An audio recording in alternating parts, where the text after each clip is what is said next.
guys. Click that like button. Subscribe to my channel. What's up, y'all? Welcome back. And welcome once again to another live edition of Sports and Fitness Rants. And you guys know the deal on this channel, man. We must continue to set the record straight, stop the lies, stop the narratives, man, and stop them from rewriting the history, man.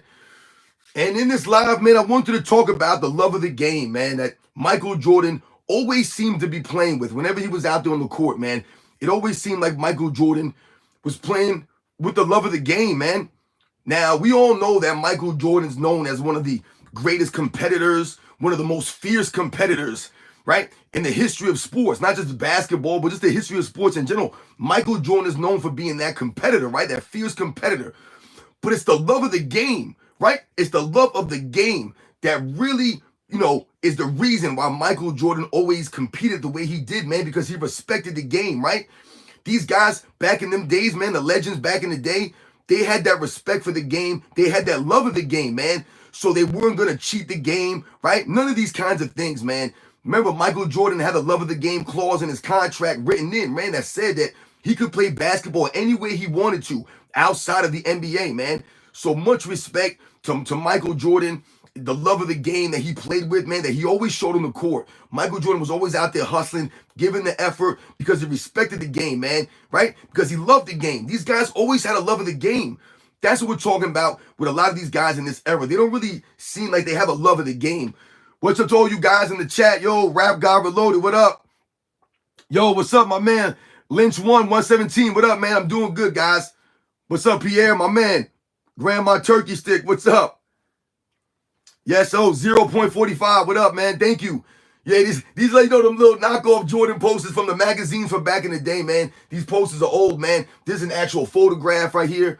But yeah, what we're talking about, man, just the love of the game. Like I said, that not only Michael Jordan, guys, but the other great players in past eras, they all seem to have that same love of the game, man, right? No matter what you saw these guys do on the basketball court, you knew it all came back to the love of the game, man, right? That's how you respect the game. That's why you want to win and you want to compete and never cheat the game, man, right? So much respect to all these guys, man. And this is what I'm always telling you guys in this channel, man. We can't allow these guys to rewrite the history. We can't allow them to have these lies and the narratives about these past eras saying that these guys weren't great players and all this other stuff, man. We respect these guys. That's what my channel's about, guys. There's a respect of the past eras, especially the 80s and the 90s, the era I grew up watching. We must show the respect, man, and we can't allow them to, like I said, once again, rewrite the history, man. These guys gave effort out there on the court, man. I remember watching these guys, man. When you could feel the intensity, man, through your television set, man. When I was young watching the NBA basketball, man, you could feel the sweat coming off the TV, man. Like, that's what these guys did. These guys showed up to work, man. You don't have to worry about these guys not being there. I told you, anytime you turn on the TV back in them days, you knew the players was going to be there, man, because they loved the game of basketball, man. Yo, Rap God Reloaded, what up? What up, everybody in the chat, man? Agent 9, what up, man? Yes, sir. Rap God Reloaded, do you believe that Shaq and Barkley formed a super team in the 90s? Shaq and Barkley. Well, you know what's crazy, man? I don't know if we can consider the Shaq, we talking about the Shaq Lakers of the 2004 Lakers and the Rockets with Barkley, Drexler, and Hakeem Olajuwon. Is that what you're referring to, those teams? If we're talking about those teams, man, the M. Solomon, what up, man? The Lakers, to me, when they put together Gary Payton, Karl Malone, Shaquille, and Kobe during that 04 season, in theory, on paper, it's a super team. Absolutely. All those guys are Hall of Famers. They're all-time greats.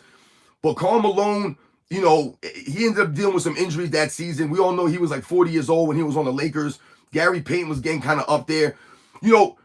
For me, when we think about those kinds of teams in the 90s, or if we think about some of the players in the 90s that ended up doing, what would we call that? Like ring chasing, so to speak. When we think about those kinds of things, ring chasing was really only done when players were in their late 30s, their mid to late 30s, when they were on the tail ends of their careers. These guys were not ring chasing when they were 28, 29, 30 years old. They might have switched teams when they were 35, 36, 37, 38 years old, things like that. So, that's why we really never considered these other teams back in the day, quote unquote, super teams, because They weren't formed under nefarious circumstances. Guys weren't colluding with each other to form these teams, so to speak. A lot of these past great teams were put together through drafts, right? They didn't have free agency like that back in the day. And some, like I said, and some of these other teams that were formed, they weren't really necessarily super teams because a lot of these guys were never really in their prime, so to speak, at the same time.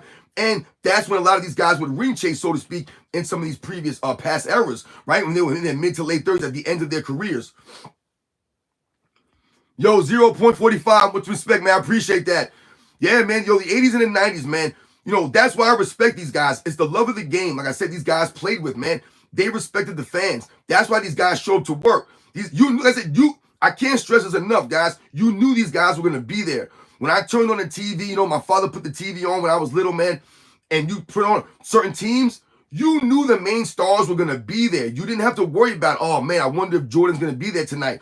Or I wonder if Hakeem Olajuwon's going to be there. Or Patrick Ewing's going to be there. You knew those guys were going to be there, right? You knew Larry Bird was going to show up. Magic Johnson was going to show up. You knew Kareem was going to be there. Bill Russell was going to be there. These guys all had the track records, man. They had the consistency. You know what I'm saying? That's what we appreciate about a lot of those guys that we grew up watching. Yo, shout out to everybody in the chat. Much love to all you guys.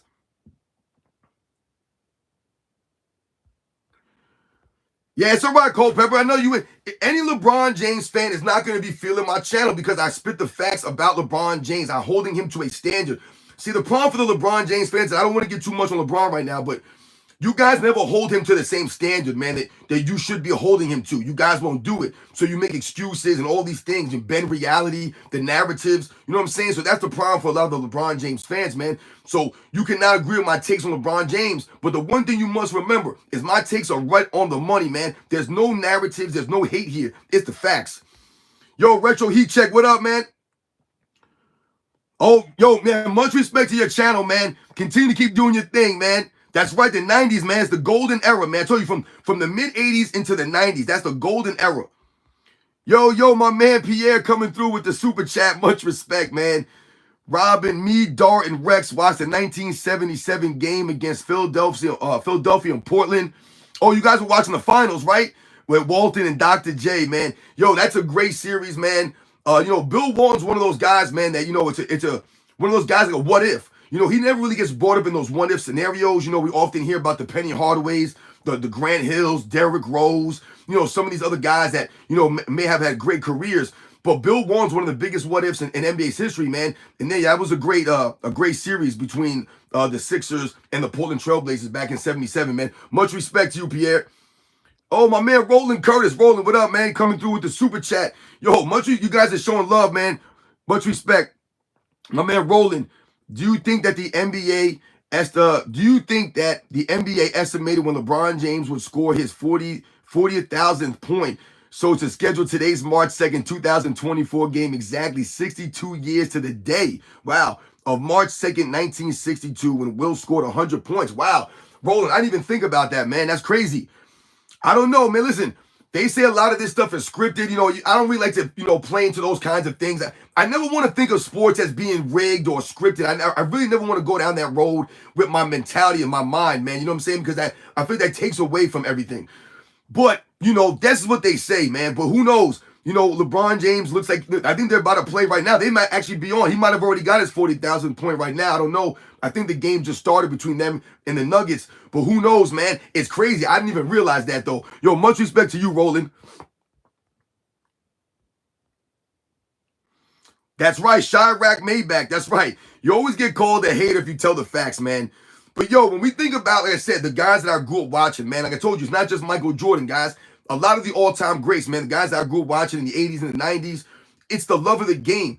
This is what these guys need to get back to. And hopefully this new era that's coming in now, the 2020s eras, right? You know, the Nikola Jokic era, the Giannis era. Hopefully some of these guys, Wembanyama, you know, some of these other guys coming up, the Anthony Edwards, some of these guys can maybe take the torch and really try to push the league forward, man. Because right now the league is just stagnant.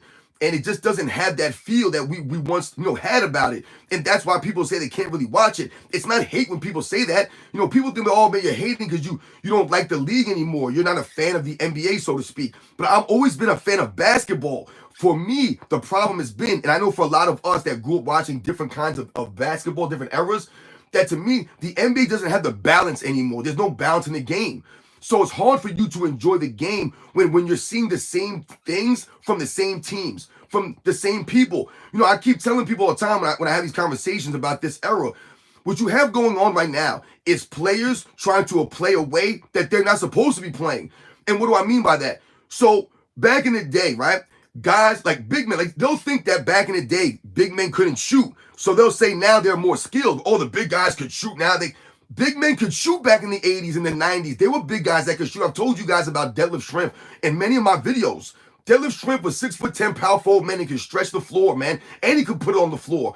Sam Perkins. There were many big men that could shoot. Bill Lane Beer that could stretch the floor and knock down shots. The thing about it was they didn't shoot the ball with a lot of frequency, right? With such volume. So what does that mean? That meant that they had to be more effective with their shots. If they're only shooting 3 or 4 or 5 3-pointers a game, you have to make 2 or 3 of them. You can't be going, 4 or 15 from the 3-point line. So what we're seeing now is a lot of these guys are chucking up 7, 8, 9, 10, 11 threes when they have no business ever taking that many 3-point shots, and they're shooting 32, 33, 34, 35%, whatever they're shooting. Meanwhile, like I tell you, there were guys in the 80s and the 90s that were shooting 36, 37, 38, 39, 40% from 3-point range. Big men that were doing this. Go check the record books. Go watch the film. These guys can stretch the floor. They just didn't do it with the volume that they're doing now. That's why it seems more impressive what these guys do now, because everyone's shooting threes when they have no business shooting it. Where guys who were shooting the threes back in the day, that was something that they were good at doing. They were effective at shooting. That was what they did.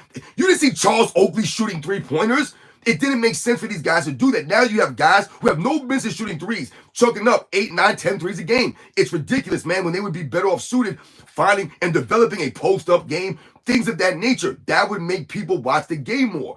But once again, everyone wants to play the same. Everyone wants to play how the Warriors were playing some years back, the Steph Currys, the Damian Lillards, right? This is how the game has evolved, the James Hardens of the world, the Trae Youngs.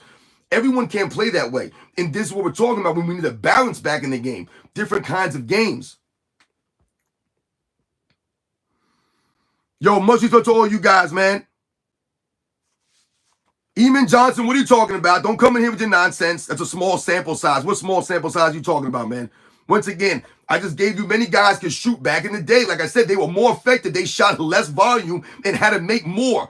It's easier to take 10 threes and make 3 or 4 of them than it is to shoot 5 and make 3.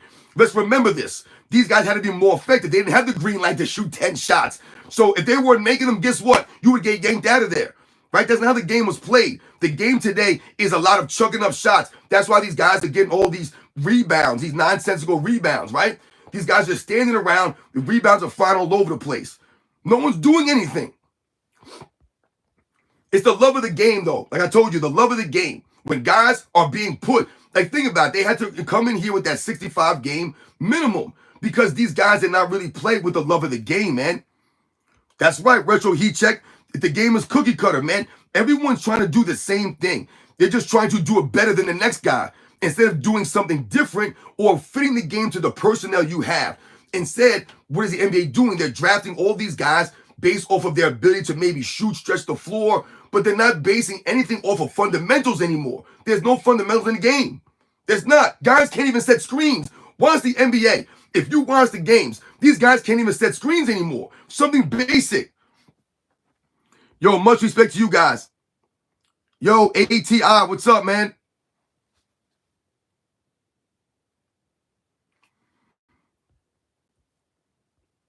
My man said players who don't shoot. What you put? You just labeled Giannis as a guy who doesn't shoot threes. Giannis shoots way more threes than he ever should be. Giannis playing in the 90s, my man, shoots maybe 1 3-pointer a game. Maybe. That's the game difference you're missing because you weren't around for that. You don't get it, man. You're not understanding the game, man. Trust me. Guys are chucking up way more threes than they ever should be shooting. Ever. Someone like a Brook Lopez, he would never be shooting threes in the 90s or the 80s, man. That's not how the game was played. And once again, these guys had overall games. They're not going to camp out on the 3-point line. They can have a post-up game, a mid-range game. None of these guys have that ability now. That's right, Brendan Ethereal. It's the fundamentals, man. This is why Nikola Jokic is so effective. This is why. Because of the fundamentals. This man has no athletic ability advantage over everyone else. The man's barely jumping when he shoots the ball. But what does he have? He has the fundamentals. So he has the footwork, the positioning. This is how he's able to be effective on guys, man. He keeps you off balance, right? Those are called the fundamentals, man. Yo, what's up, Birdman, my man? What up? Mr. Chicago Bulls 96, what's up, man? Yo, Terrell, what's up? Yo, shout out to all you guys in the chat, man. Yo, Michael, Bob McAdoo would kill in this league. See, that's what I'm saying. A lot of those guys, man, they had the smooth jumpers around the perimeter. Think about how open the game is right now. These guys would be shooting wide open jump shots, literally open jumpers. There's a difference in the game right now. Like I said, it's just different. And it's not as exciting. So when they're saying the players are more skilled today, they're trying to take away from the players of past eras. And it's not accurate. Once again, there were big men that could shoot in the 90s and the 80s. They could. They just didn't shoot with the frequency or the volume. They did other things. They were supposed to be playing defense, having post-up games. This is what they were supposed to be doing, playing down low, getting rebounds, not hanging on the three-point line.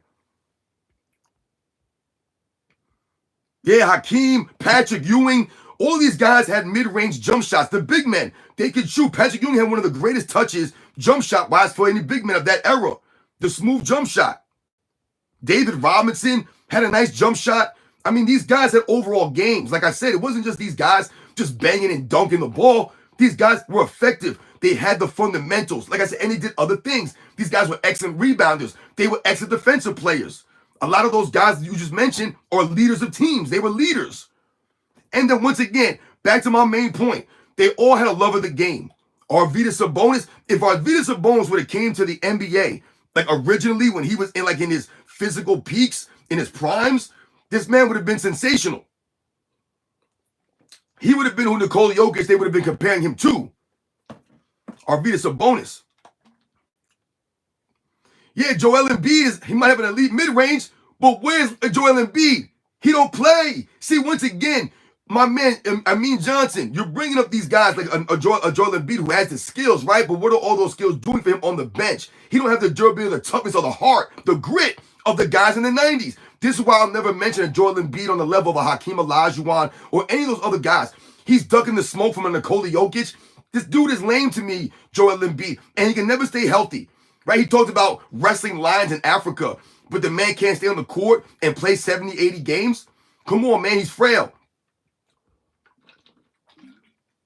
Yo, much respect everybody in the chat. Shout out to all you guys, man. It's Saturday night. You know what I'm saying? What you guys got going on, man? We want to talk about the love of the game, man. The love of the game is missing in the NBA right now, man. That's what's missing in the game, man. It's the love of the game. These guys don't have a love of the game, man. Yo, my man, JMW Lifestyle, what up, baby? Thanks for coming through the live chat, guys. Yo, much respect to all you guys coming through, man. You guys always show me love, man, on these live streams. I just started doing these live streams more often. I probably should have started doing this a long time ago, man, because like I said, I love the interaction with everybody out there, man. Even all the people who try to get on my nerves, man. You know what I'm saying? The weirdos out there. And much respect to all you guys, too, though, man. But thank you for all the support, guys, for real, man. It means a lot. Yeah, Chris Mullin, Mark Price, Glenn Rice. There were so many shooters, man. There were guys that could put the ball in the hole, man. And like I said, that era, like I said, even the big men. And like I said, these guys played with the intensity, man, the effort. They gave the effort because they loved the game. They had a love of the game. Like my man Michael Jordan, I told you guys, Michael Jordan had a love of the game clause in his contract, right? So that he could play basketball whenever he wanted to. This is how much it meant to him. Meanwhile, a lot of these guys in this era, what are they more concerned about? Having no trade clauses, right? They want to be able to have those options in their contract for more money and things of that nature. They're not necessarily concerned about a love of the game. Right? They're more concerned about the money and the fame. That's the problem right now. There's no love of the game. You're not going to have, like when we talk about these games and these guys not developing their games, not really working on their games, you think about someone like a Ben Simmons, right? When you think about some of these guys, the James Hardens, these are supposed to be the great players of this era, of this generation, right? Pushing the NBA forward. But instead, what do you have? Guys who don't really give the effort, who don't really love the game that much. So they've got all this money, and what has happened? Now they don't care. They're like, whatever, I got all this money. What do I really care anymore? It doesn't even matter. I'm going to get paid regardless, right? And that's what I'm talking about, not being held to a standard. These guys can do whatever they want, right? They don't have to come into camp in shape. They don't have to give the effort on a nightly basis. They don't have to show up to work every day. But what they know, they want that money. They want those max contracts. They want that fame, right? And that's why they don't get the respect, man. And this is what's the problem with the NBA right now, right? When you turn the game on, sometimes you see these guys lollygagging out there. What happens sometimes, they're not even there. You turn the game on, they're not there. Like I said, you save them some money up, you get your kids a ticket, you go to the game, so-and-so is not there. They're just not there. You know what I'm saying? And that's the problem, man. Todd Day, yes, Todd Day. Remember Todd Day? That's right. Yo, there were so many guys, man. I remember a guy like my man Dan Marley, Jeff Hornacek. These guys could jet. There were just so many players, man. Tom Gugliotta, I remember, man. There's so many guys, like I said, man, that was just, to me, when I think about the 90s and even in that transition to the 2000s, from the 80s into the 90s into the 2000s, there's so much depth of talent there. I mean, think about all the guys, all the names that were going in and out of the league from the 80s into the 90s, into that 2000s. We're talking about the Magic Johnson, the Dr. J's, the Moses Malones, the Larry Birds, the Kareem Abdul-Jabbars, the Isaiah Thomases, right? You think about some of these guys when Michael Jordan first came in. Then you have Michael Jordan coming in, man, with Charles Barkley and Hakeem Olajuwon, John Stockton, right? Then all of a sudden you got you have Patrick Ewing, and you have Karl Malone, and you have the Drexlers before that. All these guys that was in the league, Dominique Wilkins, man, right? And then you have in the late 90s, you have guys like Shaquille O'Neal coming in the league, and Alonzo Mourning, and the Jason Kidds, and the Penny Hardaways, and the Grant Hills, the Kobe Bryants, the Allen Iversons. Then you have Tim Duncan coming in, and Vince Carter, and Kevin Garnett, and Dirk Nowitzki. My goodness, guys. It's just crazy when you think about all those players, man. Those guys that I mentioned, these are not just great players. These are the great of the greats, man. It was just crazy out there, man. When you think about it, all these guys, man, that played in those transitions, that's the golden era, man. I'm telling you, man, from like the mid-'80s up into the late 90s. That's the golden era, man. Think about all those players, man. It was just a crazy time of the NBA. That goes to the popularity of the league. The league was so popular because of the game. Think about it. Any kind of person could relate to a different aspects. Maybe you were a defensive person and you liked defense. That's what you really liked to watch. You were going to get it in the 90s. There was defense being played. Maybe you liked high flyers. You want to see guys coming through the air, slam dunking the ball. Well, guess what? There was all kinds of high flyers in the 90s, man. Right? Obviously, you had Michael Jordan, and Dominique Wilkins, and Clyde Drexler, man. You had the Larry Johnsons, the Charles Barkleys, the Karl Malones, the David Robinsons. All these guys coming through the lane, throwing it down, man.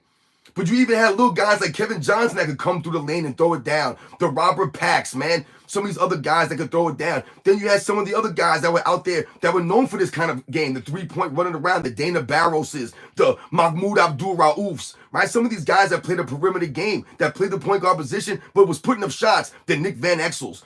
These are all the different kinds of players. My man said Terrell Brandon. Yeah, Terrell Brandon. There were so many guys, man. Like I said, the depth to me, from top to bottom, when you had the all-time greats, then under them, you had the second tier of guys. These guys were great too. But they were the second tier. You know what I'm saying? When you think about like the top point guards, right? People don't even mention a Mark Price. They never mention Mark Price because he was that second tier, right? He was under the top guys, right? You didn't think about him with the John Stockton or the Gary Paytons, right? But he was under there, right? The Tim Hardaways, the Kevin Johnsons, the Mark Prices, man, the Terry Porters. These are the kinds of guys that were right there, the Mark Jacksons. These guys, the Rod Stricklands, all these guys, man. You guys are shouting out some great names in the comments, man, for real.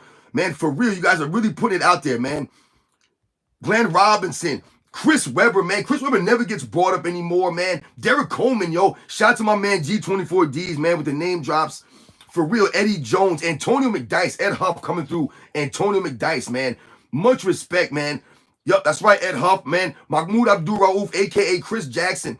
These guys play different kinds of games. That's right. Retro Heat Check, Rod Strickland, Mookie Blaylock. Yo, Mookie Blaylock, this guy was like a steel magnet. This guy had the quick hands, the quick feet, and he was a terror out there at that point guard position. I think he made like 5 or 6 all defensive teams. Mookie Black. I actually did a video on Mookie Blaylock.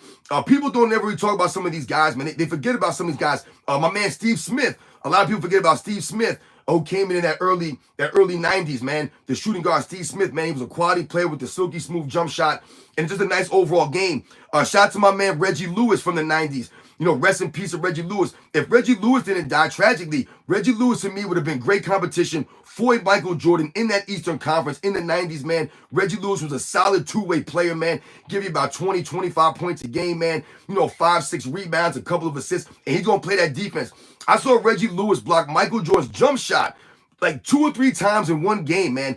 Reggie Lewis was out there giving the effort, man. He was going to be the next guy. We all know what happened to Len Bias. But after, that happened, it was going to be Larry Bird passing the torch to Reggie Lewis. He was going to be the guy to take the Boston Celtics into the 90s with guys like Kevin Gamble and D. Brown, right? And you had an aging Kevin McHale still.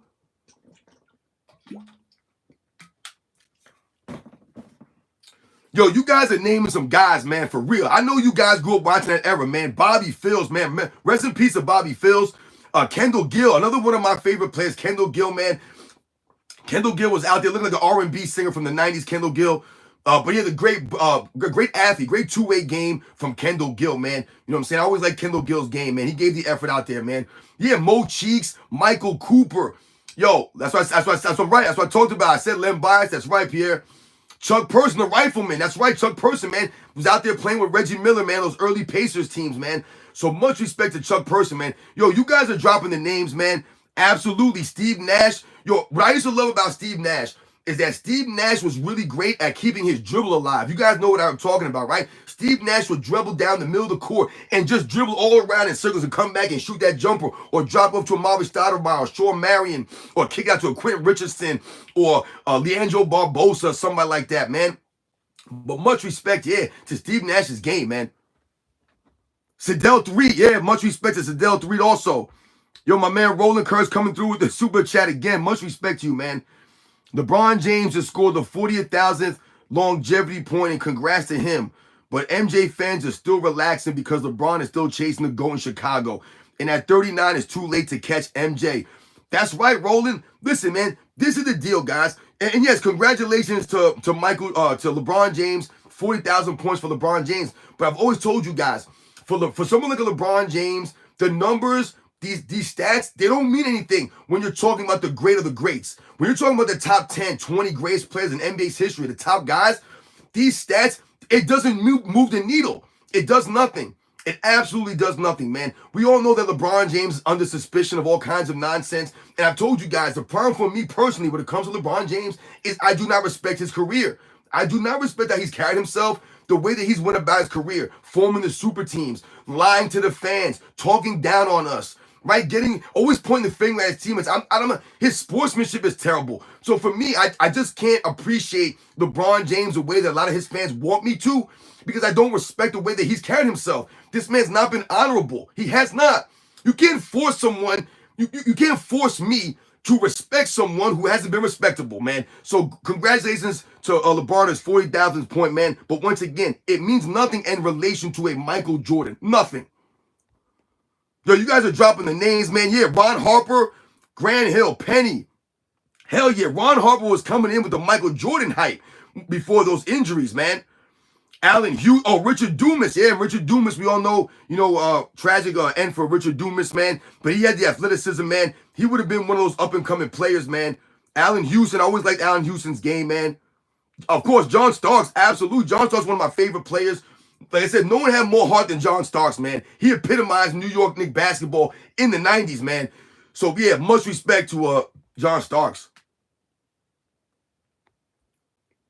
Yeah, Andrew Toney. Andrew Toney was a dog too, man. And he had those foot injuries. If Andrew Toney didn't have those foot injuries, man, who knows how those those 86er teams would have worked out with a Charles Barkley and Andrew Toney, who would have been a Hall of Fame type player had he not had those bad foot injuries that cut his career completely short. Yeah, Dikembe Mutombo, man. No. Malik Sealy, man. Great name drops out here, man. Malik Sealy.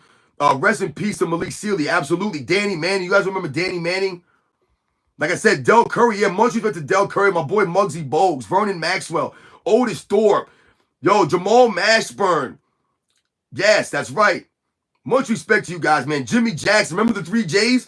Jason Kidd, Jimmy Jackson, Jamal Mashburn, all playing for the Dallas Mavericks, right? When they first came in the league at the same time. It was like year after year, man. Those draft picks. Vinny the Microwave Johnson. That's right. Albert Pringle coming through. The Microwave Johnson. That's right, man.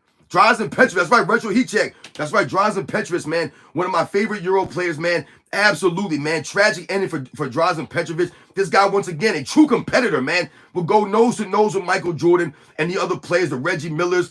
Yeah, Drazen Petrovic, man, for real. He would have been, like I said, just one of the all-time greats in the NBA. He's already an all-time great European player, but he would have just had a crazy career in the NBA, man.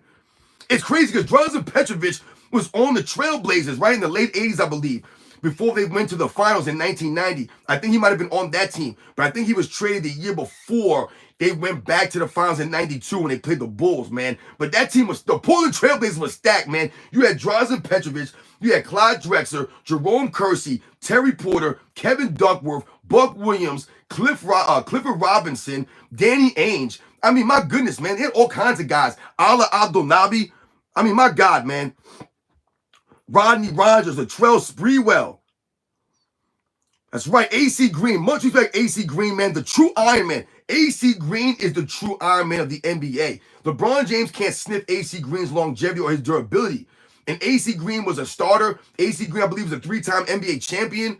This man had heart and grit, AC Green. The NBA record, I think he played like 1,100 or 1,200 straight games without ever missing a game. I mean, it's insane when you think about that. Terry Cummings, the only guy to outscore Michael Jordan in a playoff series. Terry Cummings, Michael Jordan's rookie season, playing for the Milwaukee Bucks in 1985. So shout out to Terry Cummings. Yo, Obi Nawazo, what up, man? We out here doing our thing, man. Talking about the love of the game. The love of the game that we watched these guys play with back in the day, man. Whatever your era was, whatever you grew up watching, the 60s, the 70s, the 80s, the 90s, the early 2000s, man. You know what I'm saying? These guys had a love of the game. And all of a sudden, over the last 10 years or so, the love of the game has gone. It's been gone. That's right. With Paul Pressey, Ricky Pierce, Jack Sikma was on that team. They had a really good team, man. Sidney Moncrief. You know, people forget about a lot of the teams that Michael Jordan was playing early in his career. They try to make it seem like, oh, Michael Jordan was getting beat. Like he was getting beat by nobodies. The 85 Milwaukee Bucks were a stout team. I believe they were the #1 defensive team that year. And like I said, you had great defensive players. Obviously, Sidney Moncrief is one of the great perimeter defensive players, right? But you also had a Paul Pressey, who was a very stout defensive player. A Jack Sikma, who was a tough down low defensive player, man. You had some guys on that team, man.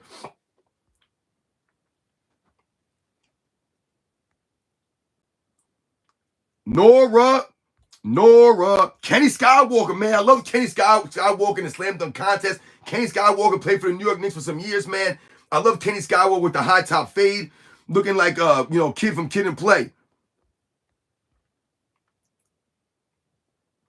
Yeah, Robert Ory, man, known for being clutch, man. Dennis Johnson, man, one of the great defensive point guards, one of the great players in NBA's history, man. Like I said, Dennis Johnson, the Wall-Clyde Fraziers, Gary Payton, Jason Kidd. Like, to me, these are like the top defensive point guards, man, in the NBA's history, man. That's right, B. Bonds. In the 90s, my big men played like big men. That's why I told you the game was more balanced. You had big men who played like big men, had post-up games, all kinds of things, right? Would play defense, right? Bang down low, would rebound, right? They would box out. They'll throw some elbows. And you also had big men that could stretch the floor. Like I said, you had the stretch fours that was out there. You had it in the 90s. People, I keep telling you, man, these guys had skills, man, and they had the fundamentals because they went to school, right? These guys went to school for years, man. 2, 3, 4 years, these guys. They didn't go to school for 1 year. They were in college, man, and they learned how to play in systems. They developed the fundamentals, right? That love of the game, guys. Remember, if you love the game and you're going to respect the game, you're going to work on that game. That's right, guys. Super Duper Mac, what up? That's right, Michael. These guys today, they're weird, some of these guys, the NBA players today. They're more concerned with their podcasts, like you said. These guys are more concerned with their off-the-court stuff. You know damn well James Harden be in the middle of a basketball game thinking to himself, what am I going to do when we get out of here, man? What club we going to? What am I wearing today? What weird outfit am I going to put on? How am I going to twerk it up when I get out of here? This is what he's thinking about on the bench. You can tell because he always folds up under pressure. He's not concentrating. He don't love the game, man. This is what's going on now. These guys are not focused, man. They're too worried about the off-the-court stuff, man. They're too worried about that because that's all that matters right now. Everything is about social media. Everything is about views and clicks and likes. I've told you that's why these guys have sold their integrity. It's all about money. A lot of look at all the ex-players, guys, that have been coming out and saying nonsense. I've done videos on this stuff, right? These guys are all over the place, man. 1 minute they're saying this, the next minute they're saying that. There's no continuity, there's no consistency, and there's no integrity left. These guys are all over the place because they want the money and the views from the fame from social media. So everyone's got a podcast now. I told you, YouTube is for us. It's for the people, man. Not for these millionaire fools that want to come out here and talk nonsense and use their platform to spread narratives and lies. They're using their platform, man, to be disingenuous. Yo, Kiki Vandeweghe, that's right. You know, when I was growing up in the city, man, I went to PS 199. That was the school that I went to. And I think I want to say I was 9 years old. I think it was like 1989. And Kiki Vandeweghe played for the New York Knicks for a couple of years. I want to say from like 88 to 91 or 90, something like that. 80. He played for some years. And he came to my school, man. And I remember he signed out all of our T-shirts. It was him and another player came to our school, man. And he was a really nice guy. Like I said, I was like 8 or 9 years old when he came to my school, man. So shout out to Kiki Vandeweghe, man. He could get buckets, Kiki Vandeweghe, man. He could score. Yo, Sarunas Moshalonis. Yo, you guys know the game, man, from the 90s and the 80s and some of these other names you guys are dropping in the 2000s, man. Sarunas Moshalonis. A lot of people don't know about him playing the Golden State Warriors with Chris Mullin and some of these other guys, man. This guy was out there doing his thing, man. These guys were out there doing it, man. I'm telling you, they try to act like the players of today are doing things that we've never seen before. Some of them are. Yes, we never saw someone like a Steph Curry do it to that degree, but we had guys like Reggie Miller and Dana Barros and Mahmoud Abdul-Rauf. Now, no, they're not on Steph Curry's level, but the play style was similar. I've told you what's changed is the volume, the degree. They've taken the degree to another level now. There were big men that could stretch the floor. You had guys doing these things, man. These guys could play, man. Sarunas Moshalonis, man. This guy could dribble the rock. He could penetrate. He could shoot it, man. These Euro players, man, were in the NBA back in the day. So much, think you had Sarunas Moshalonis, you had Detlef Schrempf, you had Drazen Petrovic, you had Vlade Divac. These are some of the foreign players, man. Hell, even Hakeem Olajuwon was a foreign player at one time. Jermaine O'Neal, Kenny Anderson, Kenny Anderson, man, another one of those playground guys from New York City, man. Had the game, the handle. Much respect to Kenny Anderson. Jermaine O'Neal. Yeah, Jermaine O'Neal had a nice game, man. Nice post-up game. Pure lefty strokes. That's right. Yo, shout out to all you guys in the chat, man. I'm trying to read some of you guys' comments, man. Yeah, Big Country, Bryant Reeves. Rick Smith. Yeah, Rick Smith, once again, another guy who battled his whole career with the foot injuries. Rick Smith, man. The dunking Dutchman. I'm telling you right now, man, some of these guys, man, like I tell you, they battled through stuff. These guys were not soft, man. These guys battled through stuff, man. Someone like a Rick Smith, like I said, battling his whole career, dealing with foot injuries, man, and still was able to play, I think, like 11 or 12 seasons, maybe even more in the NBA, man, was there with Reggie Miller all those years, man, in Indiana, man. So much respect to Rick Smith. Fat Lever, Michael Adams, Danny Shays. You guys, you guys, man, for real, you guys get it. Yo, Reggie Miller. Yeah, Draymond Green. Yeah, Draymond Green's a fake tough guy, man. He wouldn't have lasted in the 90s, guys, because this is what we're talking about. When we're talking about the other eras and having fundamentals and having to be a well-rounded game, this is what you needed. You had to be good at something. You had to play defense. You had to give the effort, right? Or you were going to get exposed out there. You couldn't lollygag out there on the court, man. You get caught an elbow. You get a hard screen set on you. You get taken out. You had to have your head on a swivel back in them days, man. It was a physical era. It was physical, the way the NBA is supposed to be, physicality. Now, these guys are lollygagging and chucking up threes. Everything is kind of like a cakewalk, right? They're socializing, it seems like. It doesn't seem like the intensity is what it should be.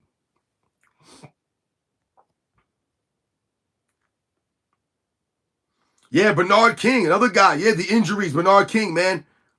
It would have been interesting if you would have had a Bernard King and a Patrick Ewing playing together, right? That would have been an interesting dynamic. Sean Rooks, mess in peace to Sean Rooks. Wake up world. You old heads hurt my brain. I don't even know what that means, man. Can y'all ever speak English and make a true statement? LeBron James would have killed anyone in the night. Here we go. I was waiting for some LeBron idiot to come out here and say LeBron James would do this XYZ in the 90s. LeBron James hasn't even dominated his era, man. So let's get that clear off the jump. LeBron James hasn't even dominated his era. He has not, all right? But let's think about the 90s now. Let's think about LeBron James, and we dropped him into the 90s. What about LeBron James' game would make you believe that he would dominate the 90s? Would LeBron James be a good player in the 90s? Absolutely, he would be a great player, but he would not be one of the greatest players. He would not be the greatest player of the 90s. There would be other guys ahead of him. He would be behind Michael Jordan, obviously, but he would be behind guys like Hakeem Olajuwon. To me, he's not above. He would not be above him. He would not. And some of these other guys, their games went better in the 90s. The Charles Barkley, the Karl Malones, the David Robinsons, some of these other players, their games went better in the 90s. LeBron James' entire game is what? Using his physicality in an era where there's no physicality. So this when LeBron James gets exposed, he would not be able to use that physicality in the 90s that way. He would not. He would not be able to. Okay? Dude, J, make a video, fool, to say he hasn't dominated his era. How has LeBron James dominated his era? Explain to me how he dominated his era. How has he dominated his era? His era is the 2010s, right? How many championships did he win in the 2010s? He's won what? 4 championships? How many has Steph Curry won? He's won 4 also on the same watch. Kevin Durant's won several, right? Other guys won MVPs. LeBron hasn't won an MVP, my man, since 2000 and what? 2000 when? 13. 2013 is the last time LeBron won an MVP. But you can talk about he's dominating his era? Michael Jordan never went 10 seasons without winning an MVP, you fools. Michael Jordan's the only player in NBA's history to win MVPs in the beginning of his career, the middle of his career, and at the end of his career. LeBron James hasn't won an MVP in his 30s, my man. That's not domination.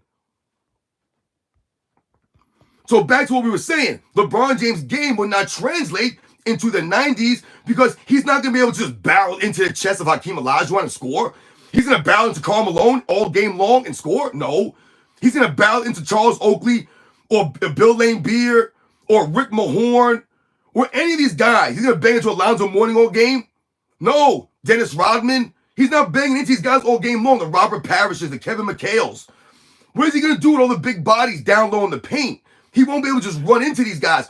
Also, when we think about LeBron James, man, see, you're just talking talk, bro. That's your response?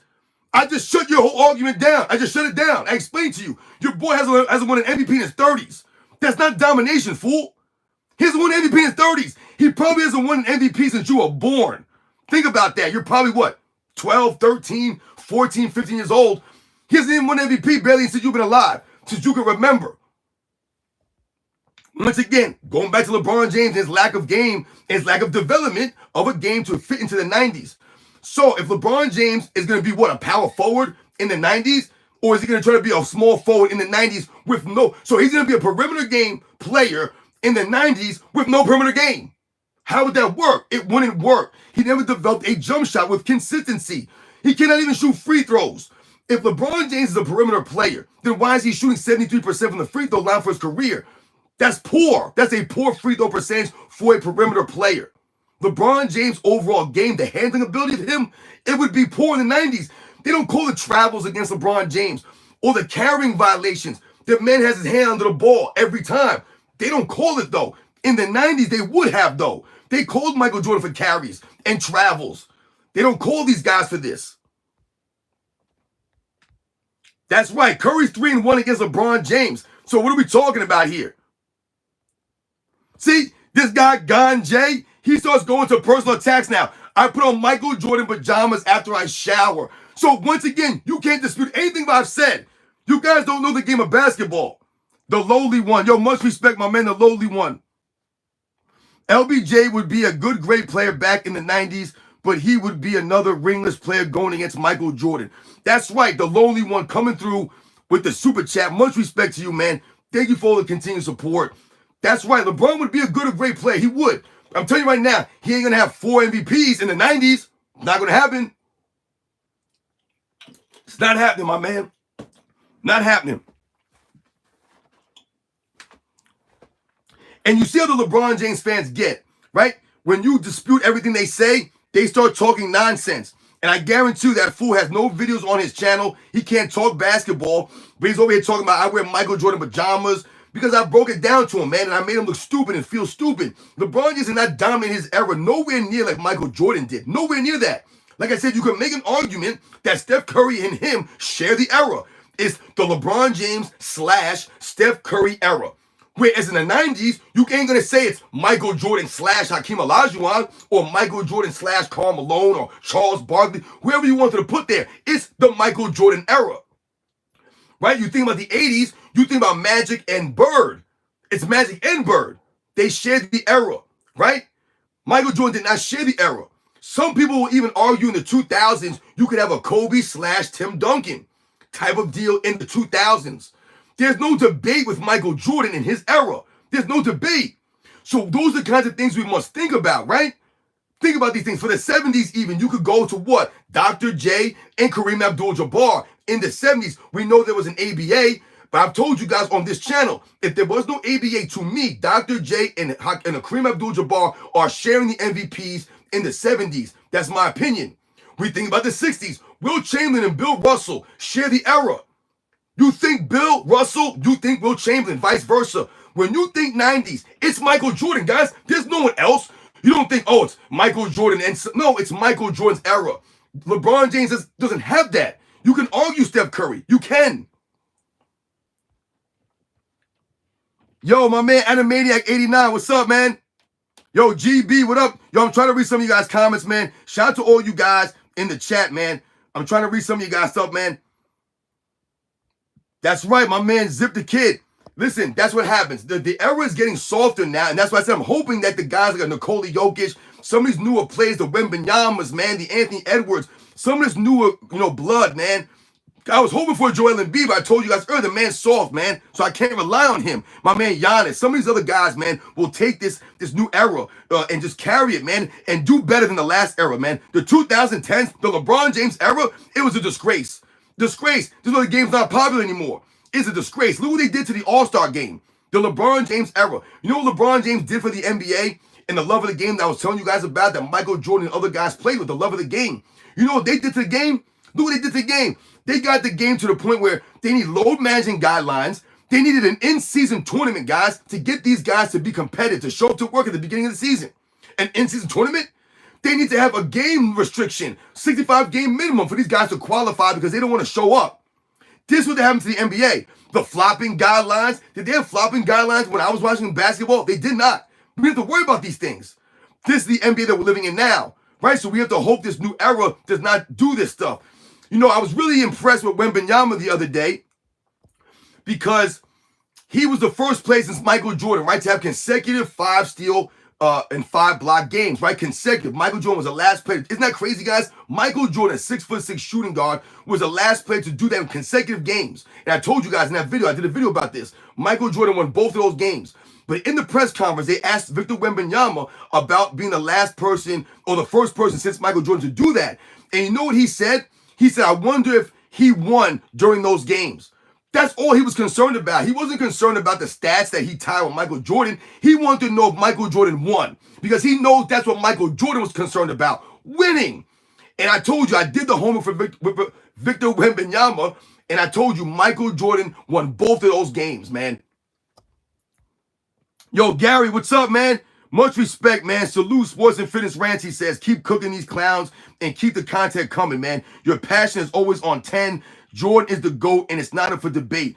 Yo, Gary, man, see, these are the kinds of things I'm saying. You guys are it's very humbling when you guys leave comments like that for me, man. It means a lot, guys. I told you guys, I've never been here for the money or the fame. And when you guys feel the need to donate, man, because you feel compelled by a video that I've done or anything that I've done on my channel, man, it really means a lot, man. I'm truly humble. Gary, thanks a lot, man. You know how I do on this channel. That's what it's all about. I will not allow these fools to come in here and try to rewrite the history. You think I'm worried about some of these clowns? Because I've told you, when you look at the LeBron James fans, and this is why I don't respect any of the LeBron James fans, if you are going to come to anyone's channel and defend LeBron James that way, instead of making your own videos, you're going to come to my channel to defend him, I don't respect you. Because once again, LeBron James is undefensible. He's undefensible. What are you guys defending? This man is not honorable. He does not carry himself with any integrity. He doesn't even respect the game that we're talking about. He don't respect it. So why are you guys defending this man against Michael Jordan?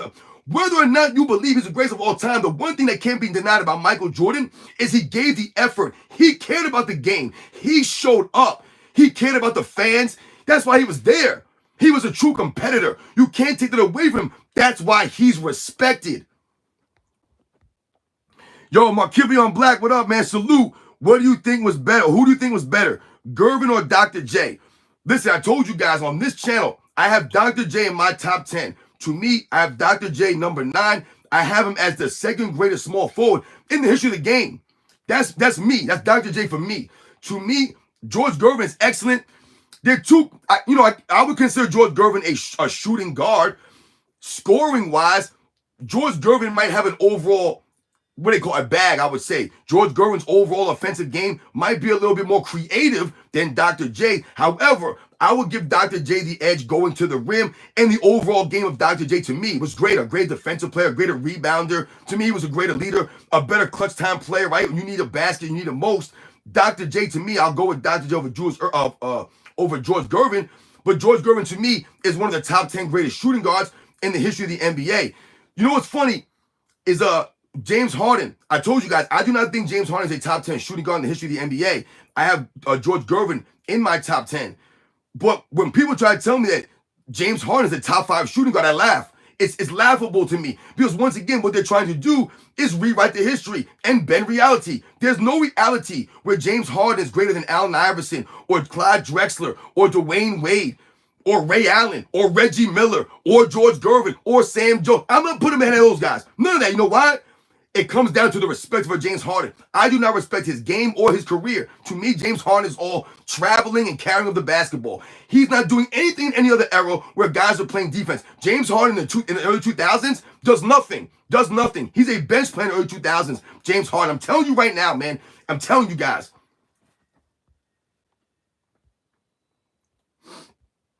Yo, much respect, David Thompson. That's right, Ed Huff, David Thompson. Another great scorer. That's right, Mellow S. How many trades has LeBron James needed, right? Because remember, he always needs help. I told you, this is where the LeBron James fans, they lose themselves, right? Because they'll always say how LeBron James makes his teammates better.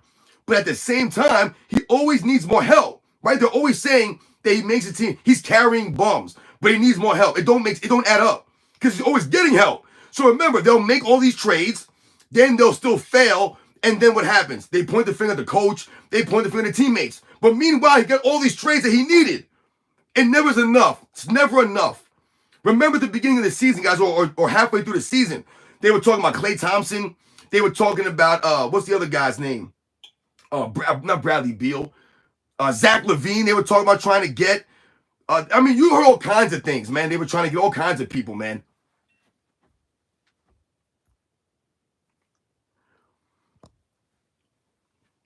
You can't put Dr. J top 10 over LeBron.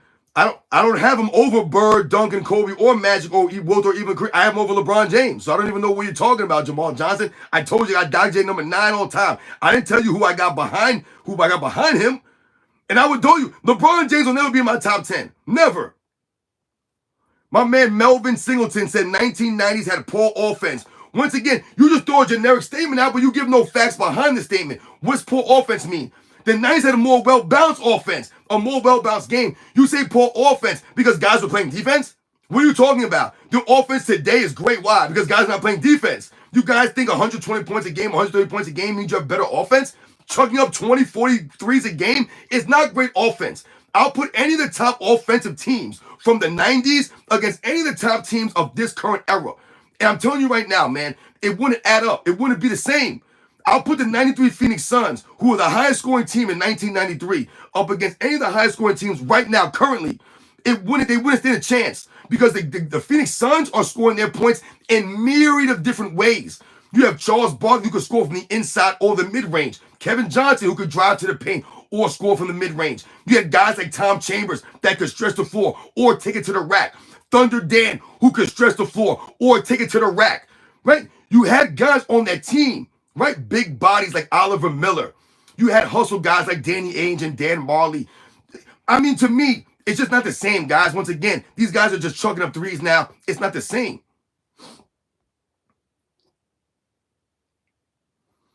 That's right, Retro. He takes the effort's not there, so it takes away. Yeah, Dr. J played against great small forwards in the 80s, but also there were great small forwards in the 70s also, because you had Dr. J in his prime in the 70s, but you also had Rick Barry. who to me is probably a top 10 small forward in NBA's history. You also had John Havlicek in the 70s, who to me is a top 5 small forward in NBA's history. So they were just great small forwards, and then you had the transition with guys like because also you had guys like Adrian Dantley in the 80s, and then you had the Dominique Wilkins coming in, the Bernard Kings in the 80s, the James Worthies, right? Obviously Larry Bird, Dr. J. So yes, there were a plethora of players, but so did the 70s had some players also. Yo, Michael Evans, what's up, man? Thanks for coming through the live stream. That's right, it's like a 5-on-5 3-point contest. I mean, look at the All-Star game, guys. The All-Star game is supposed to highlight all the best players in the league. So you would think that all the best players in the NBA, you're going to see a variety of different ways to score the basketball, a different way of play the game. Instead, all you see is one team shoots 97 threes, the other team shot what? 80 threes or 70-something threes? That's what you got, almost 200 3-pointers in an All-Star game. And this isn't just this year. The last several years, they've been shooting an astronomical amount of 3-pointers in an All-Star game, but they keep trying to tell us that this era is more skilled. Where is the skill on display in the All-Star game? I didn't see it. G Moneybags, what up? Jordan Morgan, we can't blame anything on Steph Curry because that's what I'm telling you. What people are doing is trying to emulate Steph Curry, but it's not just the players, it's the coaches pushing this kind of stuff, the other organizations, the AAU leagues, these rec leagues, all of this stuff. You can't just blame Steph Curry. Once again, the NBA has lost its way. The balance is gone. Remember when Michael Jordan came in? Everyone wanted to be like Mike, right? They were trying to find the next Michael Jordan, the Harold Miners, right? The Vince Carters, right? The Grant Hills, everyone's the next Michael Jordan. They still looking for the next Michael Jordan. Kobe Bryant, Tracy McGrady, all these guys trying to be the next Michael Jordan, but no one could quite get there.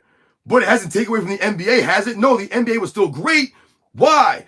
Because the effort the guys played with, the game was still balanced.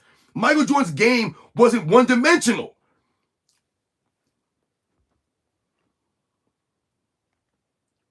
Yo, much respect to everybody in the chat, guys. I'm trying to check on you guys' comments, man. That's right. The game is hard to watch right now, guys. Remember, not only do we have the play style, but what are we talking about? The love of the game. We don't see the love of the game like we saw back in the day. You just don't see it now. And that's not hate. Those are just the facts. That's right, Mello. That's why I laugh when they keep telling me LeBron James spends millions on his body. So I keep asking these LeBron fans, where's the money going to? If you're spending millions on your body, but you're only playing 50, 55 games at most, and you're not playing any defense, you're not giving any effort consistently on the defensive end, then where's all the money going? I don't understand it. It makes no sense to me. He spends all the money on his body in the offseason to be ready for the regular season. Then the regular season comes, and LeBron James is load managing. He's out with a sore ankle. Where's the heart? Where's the grit? Remember, LeBron James told us that he's a true competitor. He plays until the clock hits 0. Meanwhile, LeBron James walked off the court early with 3 minutes to go. He contradicts himself daily. He's a liar, man. This is why I say he's fake. He's not a true competitor. That's right, Sammy the Bull. This is what they're saying. LeBron James is doing shady things, man. Yeah, Isaiah Thomas would be excellent in this league with all this space that he'd have to operate. I mean, my goodness. The passing lanes are out of control.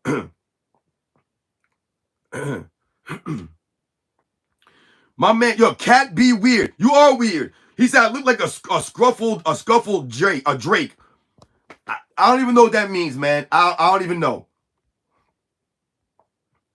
That's right. LeBron James never did a slam dunk contest because he don't love the game. He don't love the game, man. And he's not a true competitor. And he knows that he don't have the creativity to go out there on a slam dunk contest stage.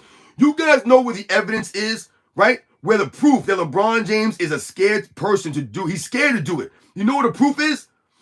The fact that LeBron James competed in 2, guys, not 1, 2 skills challenges in his career. No one ever talks about this. LeBron James competed, I believe, in the 2006 and the 2007 skills challenge, but he wouldn't do the slam dunk contest. That's where LeBron James exposes himself, right? That's where you get exposed. You didn't have enough balls to do a slam dunk contest, but you had enough to go out there and do a stupid skills challenge? It's laughable, man. That's right. Everyone in LeBron James' circle is coming up suspicious, man. I never like to say these things out loud. YouTube is and social media is weird with things that you say. But it's just weird to me how LeBron James and a lot of these players, they're very emotional and sensitive, right? So they'll attack people out in the media, right? People who say things against them. Remember, he told us to keep that same energy. These guys are aware of what's going out. He never responds to these allegations. It's hilarious to me because if that would have been anything else, he would have responded. But what happens, guys? They don't want to respond to these things because they don't want to give it any weight. And he knows if he responds, he's going to start giving it weight. So he tries to ignore it and hope it goes away. It's not going to go anywhere. Yo, Eagle Trippin', what's up? I told you guys, to me, LeBron James is not that strong. I would say pound for pound, Michael Jordan was much stronger than LeBron James. I don't think LeBron James is that strong, guys. What have you ever done or what have you ever seen LeBron James do that would make you believe that he's really that strong? I don't believe he's that strong. I haven't heard anybody say LeBron James is a really strong guy. Meanwhile, we've heard people back in the day say how, I heard Ron Artest talk about how strong Michael Jordan was. A lot of people talk about how strong Michael Jordan was. I saw Michael Jordan posting up Anthony Mason. Like, this dude was not weak. He may not have been as big as LeBron James, but your size and your strength are two different things. To me, LeBron James' muscles is fluff. He's working out on the tonal machine. It's not, because if he was that strong and tough, then why is he always missing games from minor things? He's not tough. He don't have the grit like that. He's not strong. That's why Samuel Boy, he's flopping all over the court. No real man, no real strong person flops like that, man. If you have a love of the game, right, like a lot of these guys had, they weren't flopping around like that. They were not. They respected the game because flopping around is a way to cheat the game. You're cheating the game by trying to flop and act as if you're getting fouled when you're not. You're cheating the game. How often have you seen LeBron James rolling around the floor for minutes? Just rolling around the floor, and then you see the replay, and he didn't even get touched. He literally did not get touched. But meanwhile, he went flying off into the stands. He's got drinks spilled on him. I mean, it's a joke. He's supposed to be the best player? No way.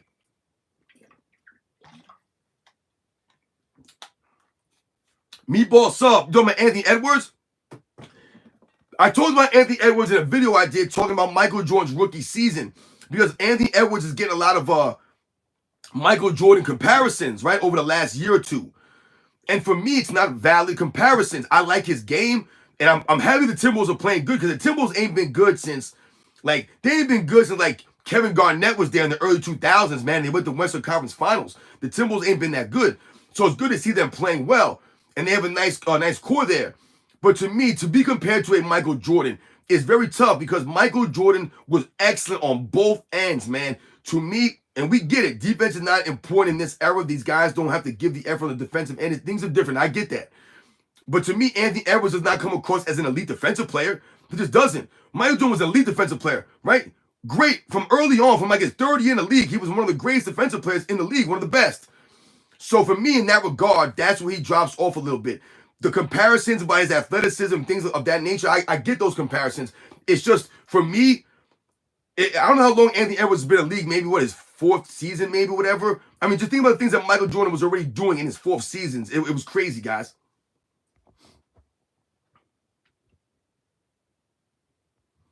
Yo, shout out to all you guys in the chat, man. You guys are keeping it real in the chat.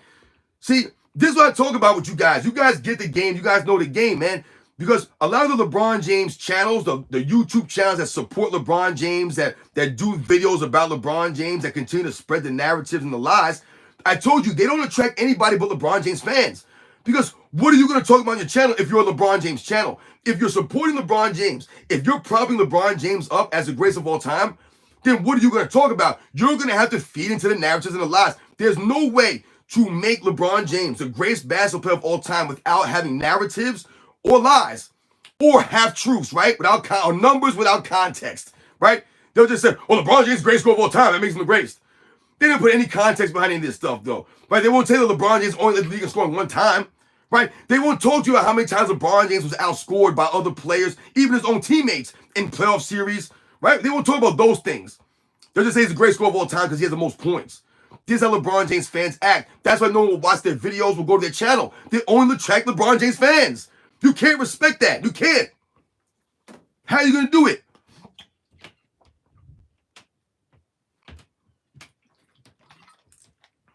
My man 11 Bravo said, bruh, a hater. That's what you came here to say? That's all you got to say. I guarantee you have no videos on your channel, fool. You're a clown, man. You LeBron James fans are all the same. You guys have nothing ever to say. Just nonsensical, bruh, hater. Oh, you're a hater. You guys say the same line over and over again. Go make a video, 11 Bravo. I dare to put your face on camera. Make a video, clown. I dare to do it. You won't do it. You won't do it. You're going to come to my comment section and say something, bruh, hater. You guys are fools, man. Remember, you guys cannot touch me. You guys are not on my level, man. You're not. GB, Giannis had a weak path to the finals. Listen, man, there's been weak paths all over the place. LeBron James had several weak paths to the finals, right? Several weak paths. Sometimes it happens, man. Guys get hurt. You know, things like that happen.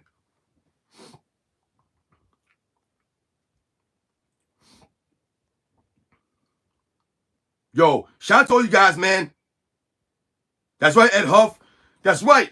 David Thompson was the one who inducted Michael Jordan to the Hall of Fame. He looked up to David Thompson. Absolutely.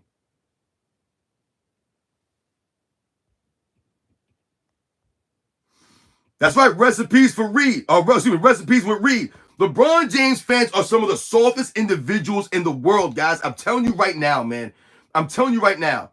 Look at another one. Owen the Big. My man said, bruh, literally a hater. And then he threw on some stupid emojis. That's all. Once again, I guarantee you that dude got no videos on his channel to support LeBron James. You guys are LeBron James fans? Why don't you guys make videos to support LeBron James then?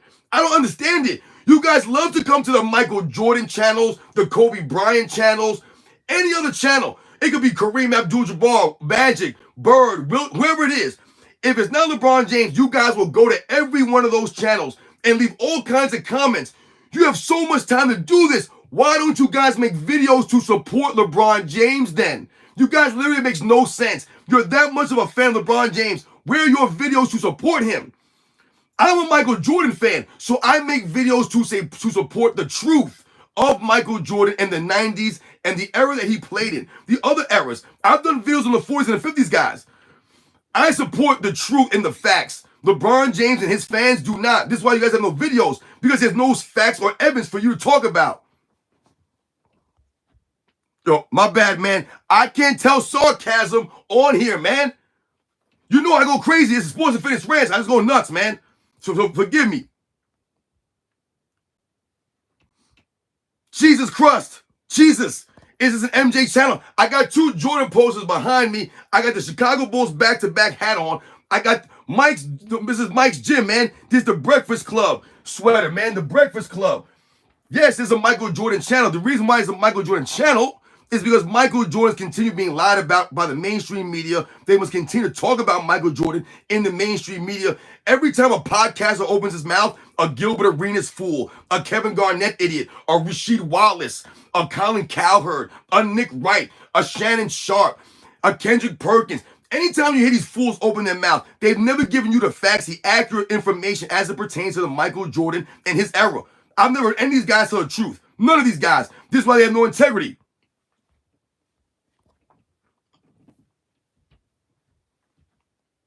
That's right. Much respect to all you guys out there, man. That's right, Retro Heat Check. I don't care, man. We have to set them straight. This is the only way they're going to look. I got to yell at you guys. That's right. That's right, Steve from New York. Most sports fans, it's not right. They don't like LeBron James. They don't respect LeBron James, man. I'm telling you right now, man. Kobe versus LeBron? Jesus Christ. I told you, I'll never put LeBron James above Kobe Bryant. I won't put him above him. I'll never do that. It will never happen. You can't do that. You can't put him above Kobe and be real. You just can't do it. Once again, I respect Kobe Bryant's career. I don't respect LeBron James's. Mellow S, you know that's what we're here to do.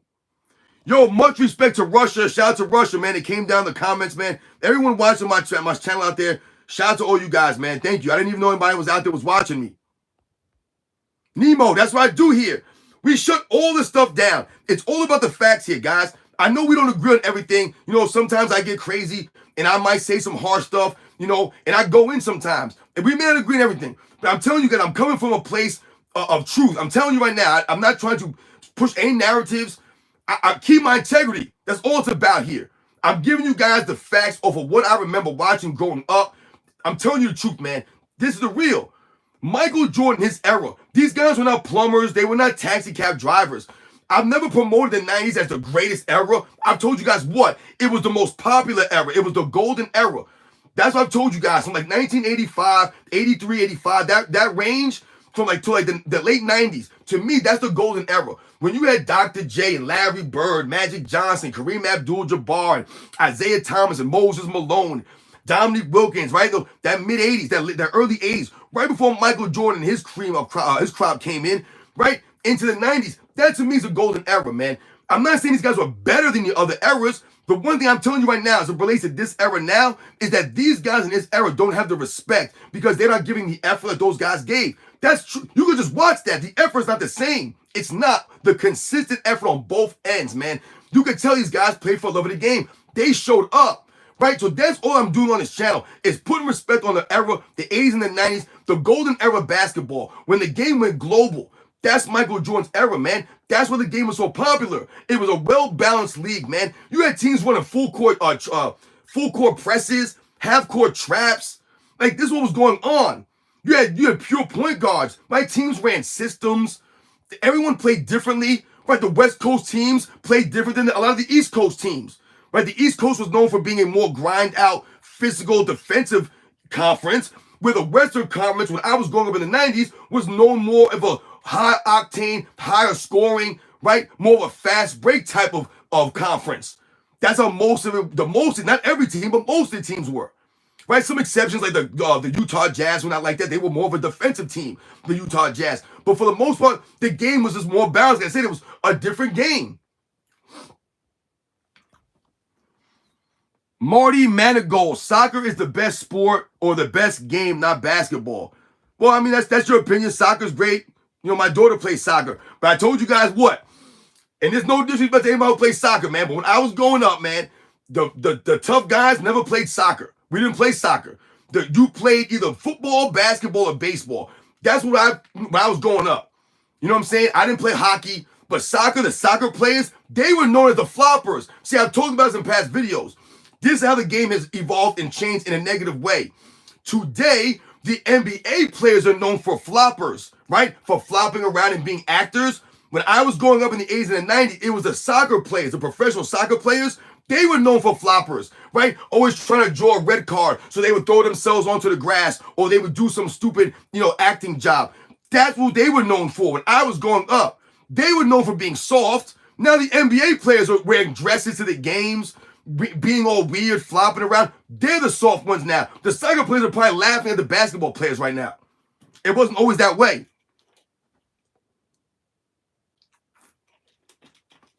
Yeah, Tim Nick. Yeah, soccer is cool. I told you my daughter plays soccer. I love soccer, man. No disrespect. I'm just telling you, when I was growing up, that was the facts, y'all.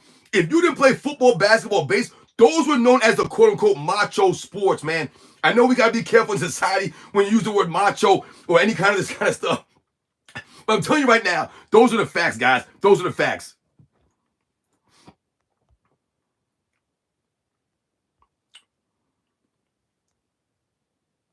Pistol Pete Maravich, he taught you how to dribble?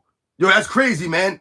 Yeah, because Pistol Pete Maravich had the crazy game. Once again, someone like a Pistol Pete Maravich was like a pioneer, right? Once again, someone like a Pistol Pete never really gets brought up much, never gets mentioned. But someone like him, right, in this era, he would be one of those guys who were like, oh my God, we've never seen him before. That would be Pistol Pete Maravich in this era, guys. But see, they don't think about these things. Did you, Marty? You got one? Yeah. Yo, listen, those soccer balls come pretty hard, man. They come fierce. They do. These guys be kicking them things, man. I'm just telling you, man. Back in the day, like I said, man, I played football, man. And I played a little bit of junior college football, and I played all through high school, man.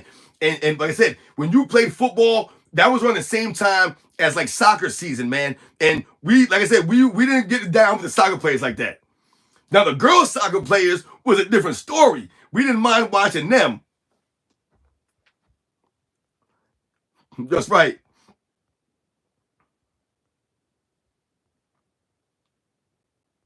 Jamal Johnson, you play with Pistol Pete. That's what's up, man. Yo, much respect to everybody come through in the chat, guys. You know, like I was saying though, man, for real, it's the love of the game that we got to get back in here, man. We got to get the love of the game back. I'm gonna cut this live stream in a little bit, guys. Yo, you guys always show me love out here. I love going interacting with you guys in the chats, man. Sometimes if I miss your chat, guys, I miss your comment. I'm sorry, guys. Sometimes I go back and I read through this stuff, and I'm like, damn, I forgot to answer this person. I didn't see it. So forgive me if I ever don't answer you. I'm really not ignoring you. If you ask me a legit question and I didn't get back to you, it's because I missed it, guys. I wasn't ignoring you. So for real, man. Much use to all you guys. We got someone asking about a couch. I'm selling a couch. I don't even know what that means. You guys are weird, man. Only the LeBron James fans will say weird stuff, man. That's right. Pistol Pete, the original Luka Doncic, man. These guys had games. That's right, Anderson, Blendman. That's what I said earlier. That's right. Michael Jordan had a love of the game clause in his contract. I told you guys, so that he could play basketball anytime that he wanted to outside the NBA.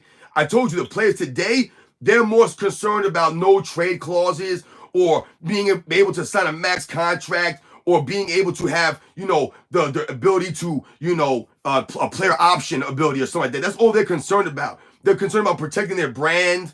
Right? They're not really concerned about the love of the game showing up for the fans. I told you guys on the Twitter feed, sometimes for some of these players, man, LeBron James was going to load match against the Utah Jazz that game, right before the All-Star break. And on his Twitter, you had a father send something to him basically saying that they saved up their hard-earned money to take his kid to see LeBron James, and LeBron James load managed on them with a sore ankle.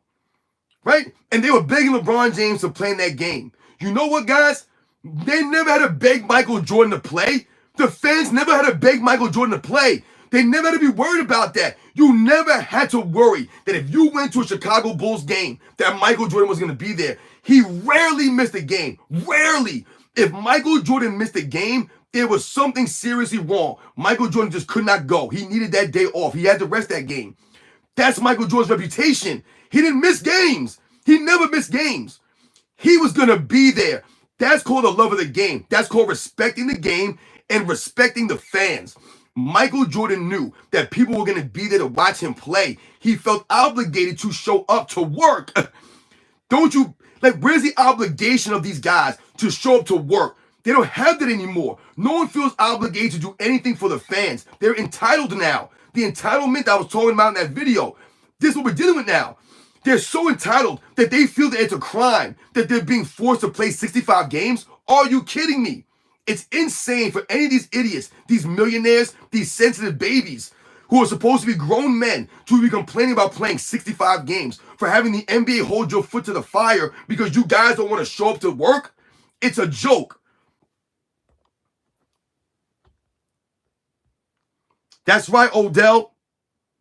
You can't stop a true competitor. You can't. Even Dirk Nowitzki. Remember going into the 2011 NBA Finals, guys, into that game 4 with the Mavericks down 2-1. You remember going into that game, what LeBron James was doing? He was coughing, making fun of Dirk Nowitzki, right? Because LeBron James has no humility. LeBron James is a front runner. He was feeling good up 2-1, making fun of Dirk Nowitzki. And what proceeded to happen was they lost 3 games straight in the NBA Finals. 3 games straight. And LeBron James looked like a bum, right? He was laughing and carrying on.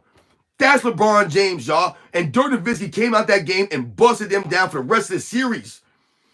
That's a true competitor. That was Dirk Nowitzki. He didn't cry about having to play a super team Miami Heat. He didn't cry about it. He didn't make any excuses. No Dirk Nowitzki fans will make excuses for Dirk Nowitzki. No. But what do LeBron James fans always have an excuse? Oh, LeBron James got to play against the Golden State Warriors. He has to play against Golden State Warriors? So Dirk Nowitzki wasn't playing against Super Team Heat? No. Nope. Was anybody crying for Jerry West when he was going against the Boston Celtics every season? No one's crying for Jerry West. Was anybody crying for Will Chamberlain or Bob Pettit or Willis? Any of these guys. No one's crying for these guys. No one's crying for Elgin Baylor.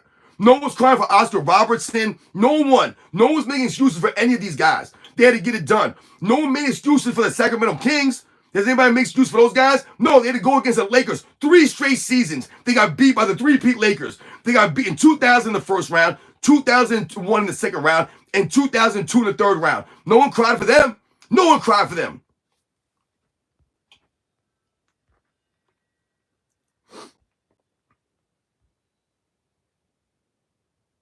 That's right, Eagle Tripping. No class from LeBron James to mock an all-time great. You're mocking one of your contemporaries.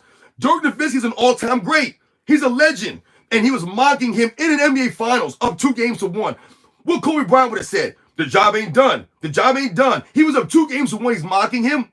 And Dwayne Wade's a clown too because he was right there with him. They're both clowns. They're both soft. I mean, we know how Dwayne Wade is. They're both soft, sensitive dudes, man. Once again, I respect Dwayne Wade a lot more as a basketball player than I do LeBron James, but they both had no class in that act. But that goes to LeBron James. And while we can mock him for that 2011 NBA Finals, because he was a front runner extraordinaire when they were up 2-1. Everything was great, and then it wasn't.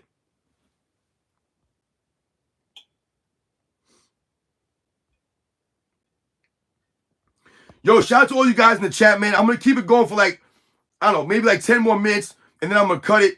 I appreciate you guys hanging out here with me on a Saturday night, man. You know, chopping it up. Yo, we covered some great players in this live stream, man. I mean, you guys were dropping names in the chat. We mentioned a lot of guys from the 80s and the 90s, some guys from the 70s. We mentioned guys from the 2000s.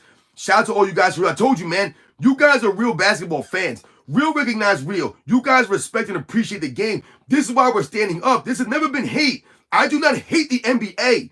I do not hate the players. I don't. What I have a problem with is the respect, man. Because they don't respect us. They don't respect the game. So how can we respect them? The respect is gone. They're having fans thrown out of the stands and stuff like that. So it's hard for us to really have that, mutual respect for each other. So the fans are mad at the players are mad at the fans, but the bottom line is the players are the ones that owe it to us because we're still paying them. Remember, they're still getting paid and they're not being true professionals. So at the end of the day, the burden falls on the players, man, because once again, it's the fans who make the NBA. The players make the game.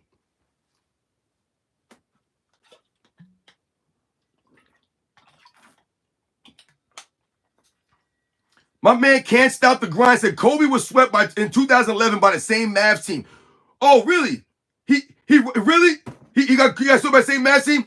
So answer me this, my man. Kobe Bryant won in 2009 and 2010. Okay. Who did LeBron James lose to in 2009? I believe LeBron James lost to the Orlando Magic, the same team that Kobe Bryant beat in the finals 4-1. LeBron James lost 4-2 in the NBA Eastern Conference Finals, right? LeBron James choked up playing against Hedo Turkoglu. So you get exposed right there, my man. Number 2, who did LeBron James lose to in 2010? He happened to lose to the Boston Celtics. Oh my God, the same Boston Celtics team that Kobe Bryant beat in 2010. So once again, can't stop the grind. You get exposed right there. Because once again, Kobe Bryant beat 2 teams that LeBron James could not beat. Could not beat, even though he won 66 and 61 games. I guarantee you my man can't stop the grind. Got no views on his channel. He got nothing to say. Nice excuses. That's all you got to say is excuses. I just shut you down. I just gave you 2 instances where LeBron James beat Kobe beat 2 teams that LeBron lost to, and you got nothing to say. You got nothing to say. You're going to compare LeBron James' performance in the 2011 NBA Finals on a super team to Kobe Bryant losing after back-to-back titles? You sound stupid, my man. Stupid. The LeBron James fans always expose themselves. These guys know nothing about the history of the game, nothing about the game. They just say the same talking points. You have no right to argue 2011 with anybody, my man. LeBron James is a clown. I don't remember hearing Magic Johnson say, can Kobe Bryant stop Jason Terry? But I remember Magic Johnson saying, can LeBron James stop Jason Terry? I remember him saying that. So I would love for you to make a video on that. But you won't, though. Can't stop the grind. We won't make a video about that. Make a video about that and tag me in it. Let me know when you do that, fool. Marty Mango, much respect. Oh, you're a girl soccer player. My daughter plays soccer. So much respect to you. My niece played soccer, too, in college for Felician. I think the school was Felician University.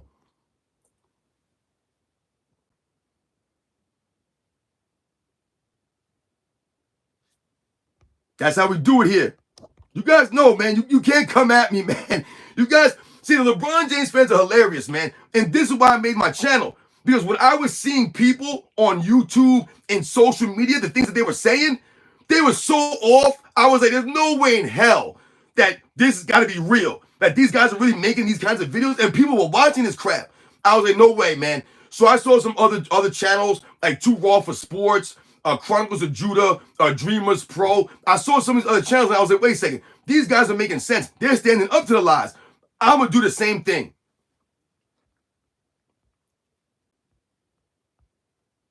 Once again, my man Kobe Bryant was coming off back-to-back titles.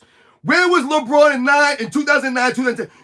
I exposed that. You're still in 2011. Where was LeBron James on a super team? You're comparing Kobe's Lakers to LeBron James' Miami Heat.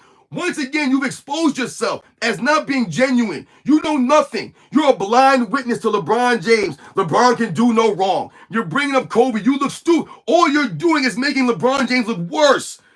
Where was LeBron James against Hedo Turkoglu?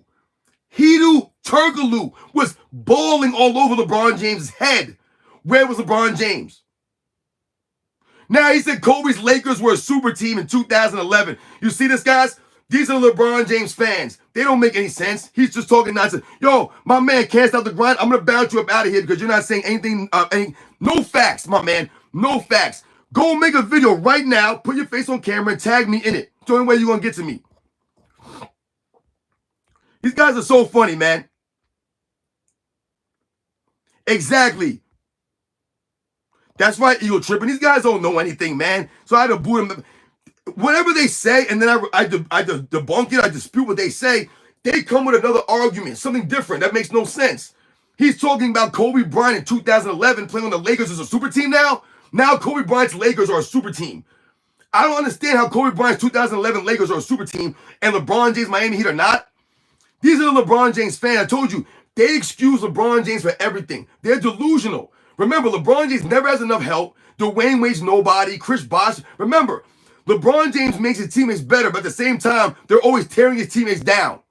These are LeBron James fans. I told you, they're not fans of basketball, guys. This is why I don't respect LeBron James fans. And this is why I'm harsh to them. And I hit them with the reality.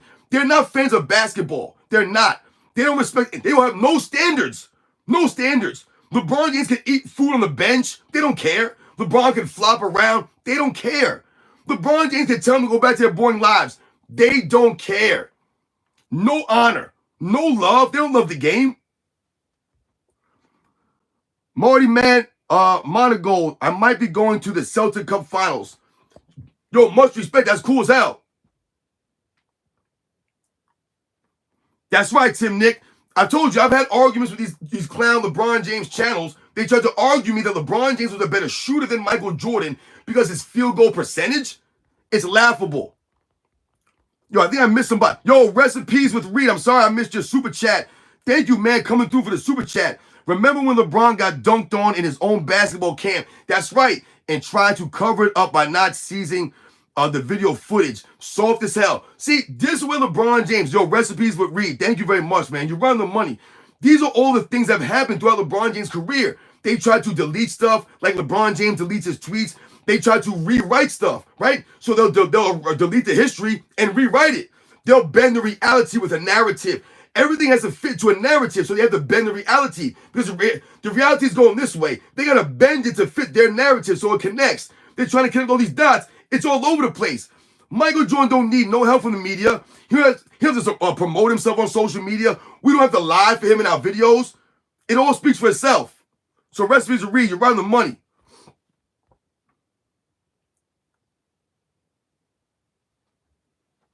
That's right, guys. Yo, Eagle tripping. How much respect? I appreciate that, man, for real. Yo, CR, what up? Chicago, shout out to Chicago. Jermaine Event, salute. Yo, Ed Huff, man. My man just dropped a jewel. He said Darvin Ham has competed in more slam dunk contests than LeBron James, man. And those are the facts, guys. That's right. Darvin Ham did compete in a slam dunk contest. I remember that now. See, man, this is what I'm talking about, man. That's right. Yo, B Bonds, I appreciate that, man. You know, I don't curse on this channel, so You sound stupid. That might be my key phrase, man. I was thinking about getting some hats and some t-shirts made up, for the channel, for some of you guys, man. But I don't know, man. Nemo, I love responding to these guys, man. This is what I do, man. This is why I like to do these live streams, and when people come in here and say crazy things, man. I'm trying to keep up with your guys' chat. Yo, CR, what up? Coming through with the super chat. Salute, brother, all the way from Chicago. Keep exposing the lies. MJ will always be the GOAT, man. 46 years old, and I witnessed the greatness of number 23. Yo, CR, much respect to you, man. Thank you for coming through with the super chat. Thank you for coming through the live stream. Thank you for all your support, man, for real. Shout out to Chicago. I went to a boot camp for the Navy in Great Lakes, Illinois. And when I was after I graduated from boot camp, I went to an A school, right? I was a gunner's man. I went to A school in Great Lakes, Illinois, which is not that far from Chicago. And I used to go out sometimes on the weekends out to the Gurney Mills Mall. And we would go down to, I went to Michael Jordan's restaurant one time out there, man. Great time out there, man. So shout out to everybody out in the Windy City, man. And that's right, we're blessed, man. Like I said, I tell people all the time, we are fortunate. The people who witnessed Michael Jordan live, we are very fortunate to have done so. Because what we see going on now is something that we didn't see back in the day. And I'm so glad, like I said, that Michael Jordan did not come and play in this era. Because the era that I watched growing up, even in the early 2000s, man, I had a lot of respect for these guys. The way that they played the game, their approach, their hustle, the heart that they played with, the love of the game. Once again, back to the love of the game, guys. So much respect to you, my man CR. Thank you. Yo, Tick Flair, what up, man? Thank you. That's right, 0.45. It was Ray Allen that came in and had LeBron James back. Remember, LeBron James missed that shot. That's right. They say anything. That's right, Gavin MD. You know it.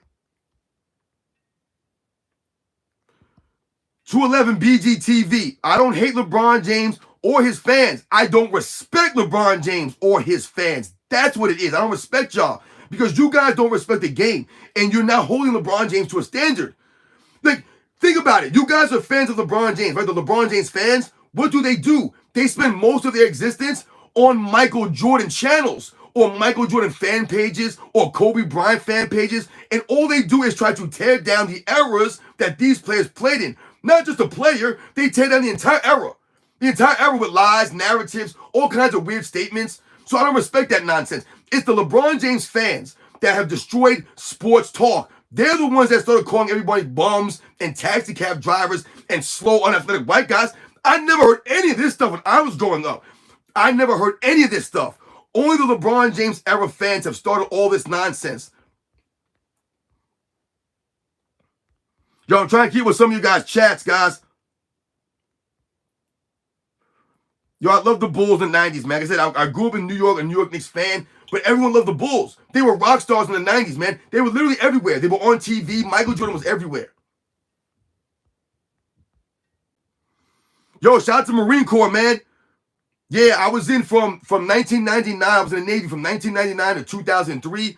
I was in OEF, OIF. I was a gunner's mate. I was part of the VBSS team on my ship, the USS Normandy CG-60, man. The visit board search and seizure team. We did a lot of pirate ship boardings. You know, we were looking for Bin Laden and stuff, man. That's what we were doing, man, when 9/11 first went down, man. So much respect to the Marine Corps, man. Those guys are legit, man. Like, we used to always go back and forth with those guys, man. Yo, we used to say some crazy things to each other, man, back in the military, man, for real. Noah Marissa, I don't even know what you just said. You don't speak no English. Yeah, NBC, man. Remember, even the stations hit better, right? The music coming in, NBC games. Even so, like, to me, Bob Costas is sorely missed, man. Where's Bob Costas, man? We need Bob Costas back. Marv Alberts. We need these guys back, man. The Dick Embergs, the Dick Versaces, you know, Hubie Browns. Like, these are the guys we need. The Mike Fratellos. Where are these guys at? These guys had integrity, man. That's right, Anderson Blenman. That's right. They always disrespect LeBron James' teams. All his teammates. They have no respect for his teammates. You know what's funny? The LeBron James fans spend more time talking about Scottie Pippen than they do any of LeBron James teammates. They never talk about Kyrie Irving. They never talk about Dwayne Wade or Chris Bosh or Kevin Love or Ray Allen or Mike Miller, who was hitting all those threes with one shoe on in the NBA Finals. They never talk about that. Right? See, they think that we didn't watch LeBron James. I'm 43. I've seen LeBron James' whole career. I've seen it. Like, I'm not you guys. I'm not the little LeBron James fans who only saw half his career who think he's been great. I've seen it all. And I've seen the guys LeBron James played with. He played with a lot of guys, Antoine Jamesons, Carlos Boozers, right? He played with these guys, the Larry Hughes, and he didn't make any of these guys better. He did not enhance them at all. Bob Neal on TNT, that's right. Ahmad Rashad on Inside Stuff. Everything just hit better back in them days, man, because everything was done with integrity and class. Everything. The NBA has lost its way. I've told you, Adam Silver. Not only do we have to deal with LeBron James, the LeBron James fans going downhill, right? The antics of the league, the flopping, the load managing, the lack of defensive effort, the intensity, right? We also have to deal with Adam Silver, who's tanking the league, just taking it down. Because of why? The player entitlement that they keep trying to tell us is player empowerment. No, it's not. It's player entitlement. That's all it is. No empowerment here. It's all entitled crybabies. Everyone's upset, right? No one can take any kind of criticism. It's a joke. Yo, for real, guys. Shout out to all you guys in the chat, man.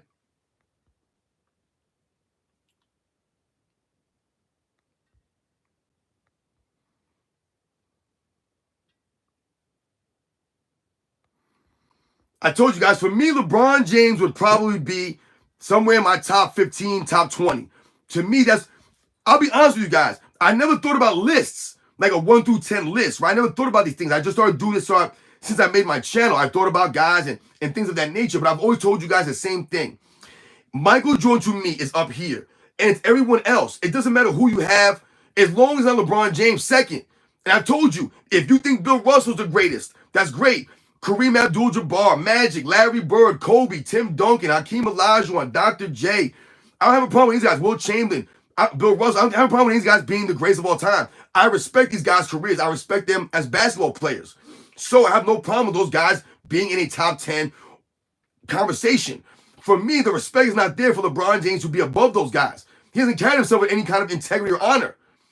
I'm just telling you right now, LeBron James better hope, man, that these allegations are nowhere near true. Nowhere near true. Because he's done if it's true. Not only is he done, but his entire era is destroyed. He destroys the entire era this way.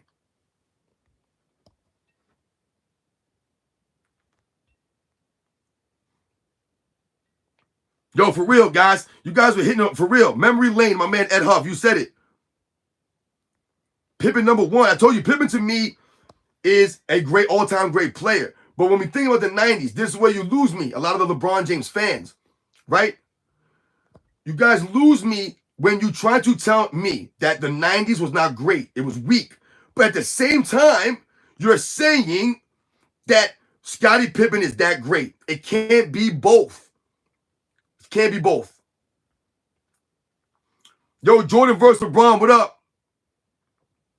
Keep doing your thing, man. You represent for us out there too, man. Keep doing your thing. That's right. Kyrie outplayed LeBron James in the 2016 NBA Finals without a doubt. Handily outplayed him. Once again, they won't give Kyrie Irving any shine. When LeBron James was standing in the corner, right? Blowing on his hands, biting his nails, worried. Kyrie Irving was sizing up Steph Curry for the game-winning shot. While LeBron James was standing in the corner. Standing in the corner. Could you imagine Michael Jordan just standing in the corner? Wow. B.J. Armstrong sized up somebody, or Scottie Pippen sized up somebody for a game-winning shot. It would never happen, man. Never happen. Look at the game winners or the shots that people try to tell you saved Michael Jordan's career. The shot by Paxson, the shot by Kerr. Think about those plays. First, the play was an inbound. Michael Jordan drives down the middle of the court, right? Whips it past to Pippen, who rotates it over to Grant, who throws out to Paxson. All ball movement. There's no one standing around just dribbling one-on-one for a game winner. All ball movement. You think about the Steve Kerr shot. Michael Jordan with the assist to Steve Kerr. Ball movement off the double team. Michael Jordan telling him he was coming to him, preparing him for that moment. Right? So we think about these plays. Once again, these are not Michael Jordan just standing around the perimeter watching Steve Kerr dribble the ball and make a shot.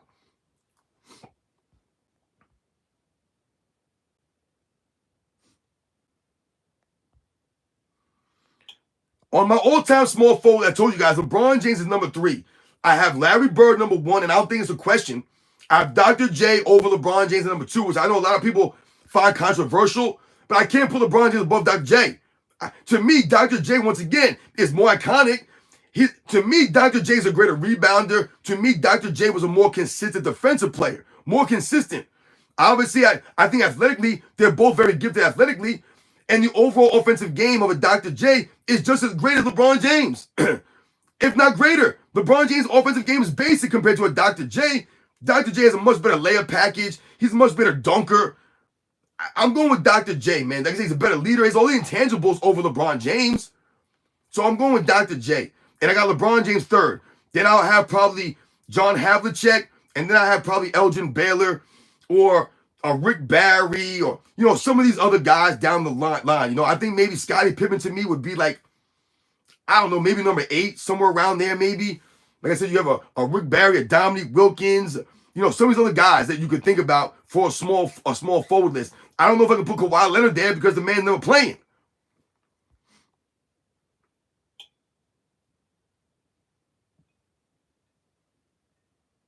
My man said, Matt Reardon said the 2016 playoffs against Golden State, one of the greatest comebacks of all time. One of the greatest comebacks of all time. But they never mentioned that Kyrie Irving averaged 27 points a game in that finals. He hit the game winner, right? One of the starters was suspended for a game. Never happened in NBA Finals history. No starter's ever been suspended for a Finals game in NBA Finals history. Happened for LeBron James. What a coincidence. What a coincidence.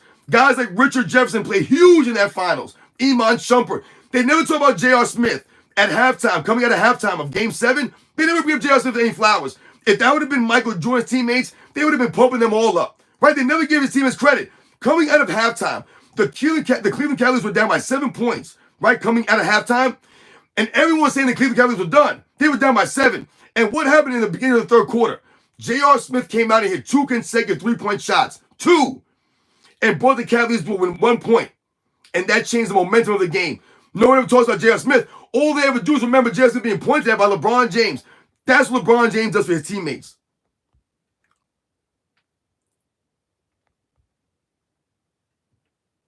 That's right. We won't allow them to put LeBron James above these guys. We won't allow it.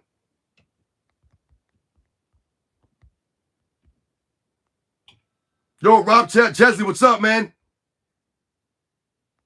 That's right. It's the mentality. That's what separates them. That's right, Nemo. These guys ain't got no heart, man. This era is not, it's not like that. That's right, Jordan versus LeBron. That's right. There's no excuses. They keep excusing LeBron James. There's no excuses. Listen, the bottom line is LeBron James is an all-time great player. He's an all-time great. There's no doubt about that. Just because we say LeBron James is not the GOAT or a top 5 or a top 10 player, that's no disrespect to him. It's not disrespect. And that's the problem for LeBron James fans. They need to get over that reality. It's not disrespect to not have LeBron James in your top 10. Noah, go make a video right now. I dare you. I dare you to make a video.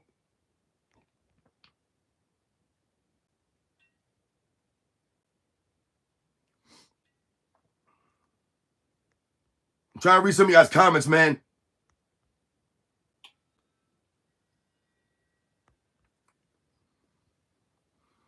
We got some weirdos in. The weirdos always come out the woodworks,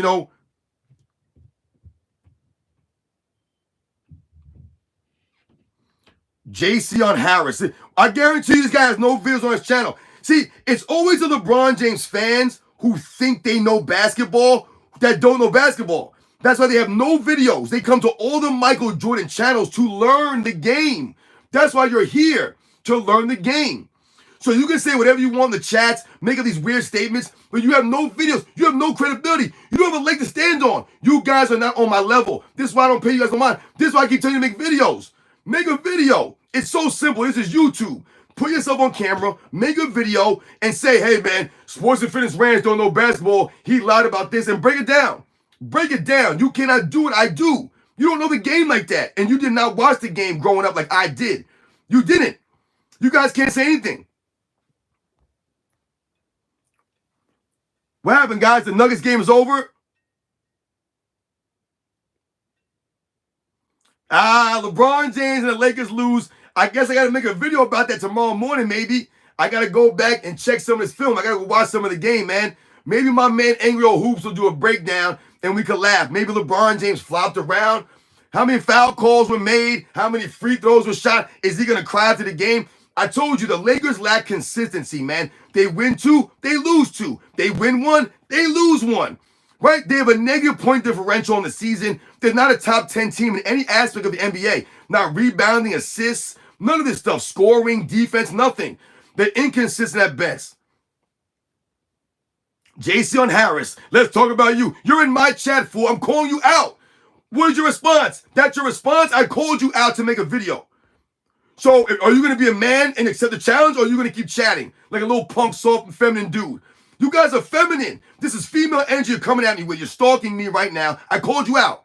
I'm calling you out. Make a video. I dare you to make a 10-minute video and break down LeBron James' overall game, our relation to Michael Jordan. You can't do. I'm giving you homework to do. You can't do it, though. LeBron James teams are not like that, guys. You know that. The LeBron James fans ain't got no legs to stand on, man. Look at Matt Reardon. My man's talking about Jordan when he was 39. He was old son. Oh, but I'm pretty sure that Michael Jordan didn't have Anthony Davis with him. See, once again, you're not giving credit to any LeBron James teammates. You make it seem like LeBron James is out there playing by himself. Once again, this is where you guys expose yourself. LeBron James is playing with Anthony Davis, who's a much better player than LeBron James is right now. Anthony Davis is carrying LeBron James on ball, played all 82 games, averaged 37 minutes a game on a Wizards team that had no expectations going into the season. LeBron James is in the 9th seed on a team that had the 6th best odds to win the title. So LeBron James is underachieving where Michael Jordan was overachieving on a team that would have made a play-in if there was a play-in available. LeBron James is lucky there's a play-in. Or what does LeBron James accomplish? Where was LeBron James in 2021 and 2022 when he put together a super-duper team with Westbrook, Melo, and he told us to keep that same energy? Where is he at now? Where they won 33 games. You're a clown, man. You guys are all clowns. Any LeBron James fan is a soft, feminine dude, man. That's the straight facts. You guys are all soft and you're clowns. You guys cannot talk basketball. You have no videos. You live on the Michael Jordan channels, the Kobe Bryant channels, and you guys are a joke.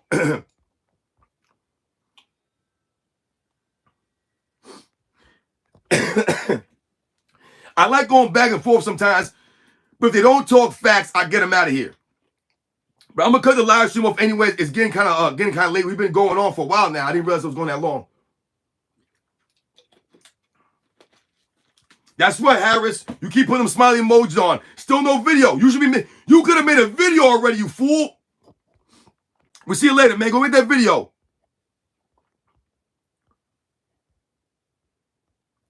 Look at Matt Reardon. He's still talking. He's still talking. No videos, Matt Reardon. You haven't said anything. You're talking about the Wizards, Jordan. Why don't you talk about Chicago Bulls, Michael Jordan? You don't want to talk about the Chicago Bulls, Michael Jordan? Why don't you want to talk about Michael Jordan and Chicago Bulls? Because you know LeBron James can't touch Michael Jordan and Chicago Bulls, man. LeBron James hasn't won an MVP, dude, since before you were born. Where were you born, Matt Reardon? Where were you born? You've never seen LeBron James win an MVP in your lifetime. LeBron hasn't won an MVP since he was 28, man. This dude is whack. When's the last time LeBron James was on an all-defensive team in his weak era? Can't even make an all-defensive second team? He hasn't made one in his 30s. In his 30s. You've never even seen LeBron James win an actual legit title. You've never seen him win one. You know why? Because LeBron James has no legit titles. None of his titles are legit. The man's on super teams for every title. That's why he gets... You guys don't get it. The LeBron James fans, why do you think he's asking us for respect? Because he doesn't respect his fans. He doesn't even respect his own fans. You know why? Because he knows you guys are blind witnesses. He's asking for the real NBA fans to respect him because he knows that we don't have him as the GOAT. That's the truth, man. All you clowns and LeBron James fans, he don't care about y'all because you guys are easy to satisfy because there's no standard for y'all. You guys stand on nothing. Nothing. You guys stand for nothing.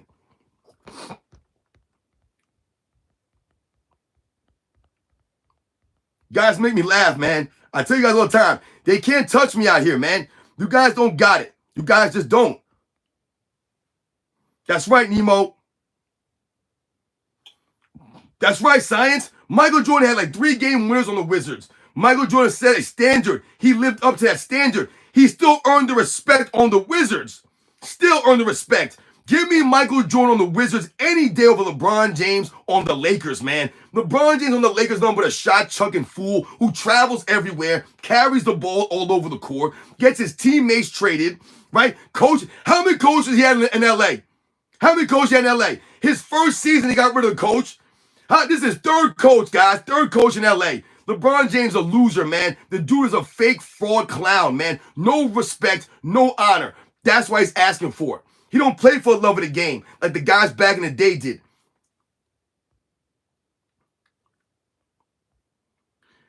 Yo, much as all you guys, man. I'm gonna cut the live stream, guys. I think we burned these guys down enough. I think we completely set the record straight here. As you guys can always see, any LeBron James fans, that's why I tell you guys, LeBron James fans are not basketball fans. As you guys can see, they never have anything to say as it relates to basketball. Everything is nonsense. It's all talking points that they heard from ESPN or some other idiot. They don't have the facts. They never have any, they always have an excuse, right? They never hold anybody to a standard.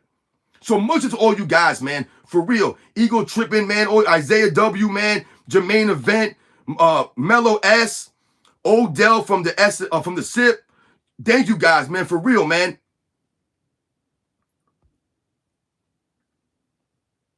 My man Matt Reardon, he said, Jerry Reinsdorf is a client of mine.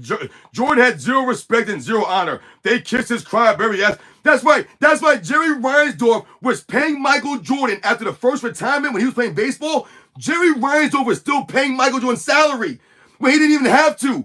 He was still honoring his contract and paying him. That's how much respect he had for Michael Jordan. So once again, you are an idiot. You have exposed yourself, Matt Reardon. You are stupid.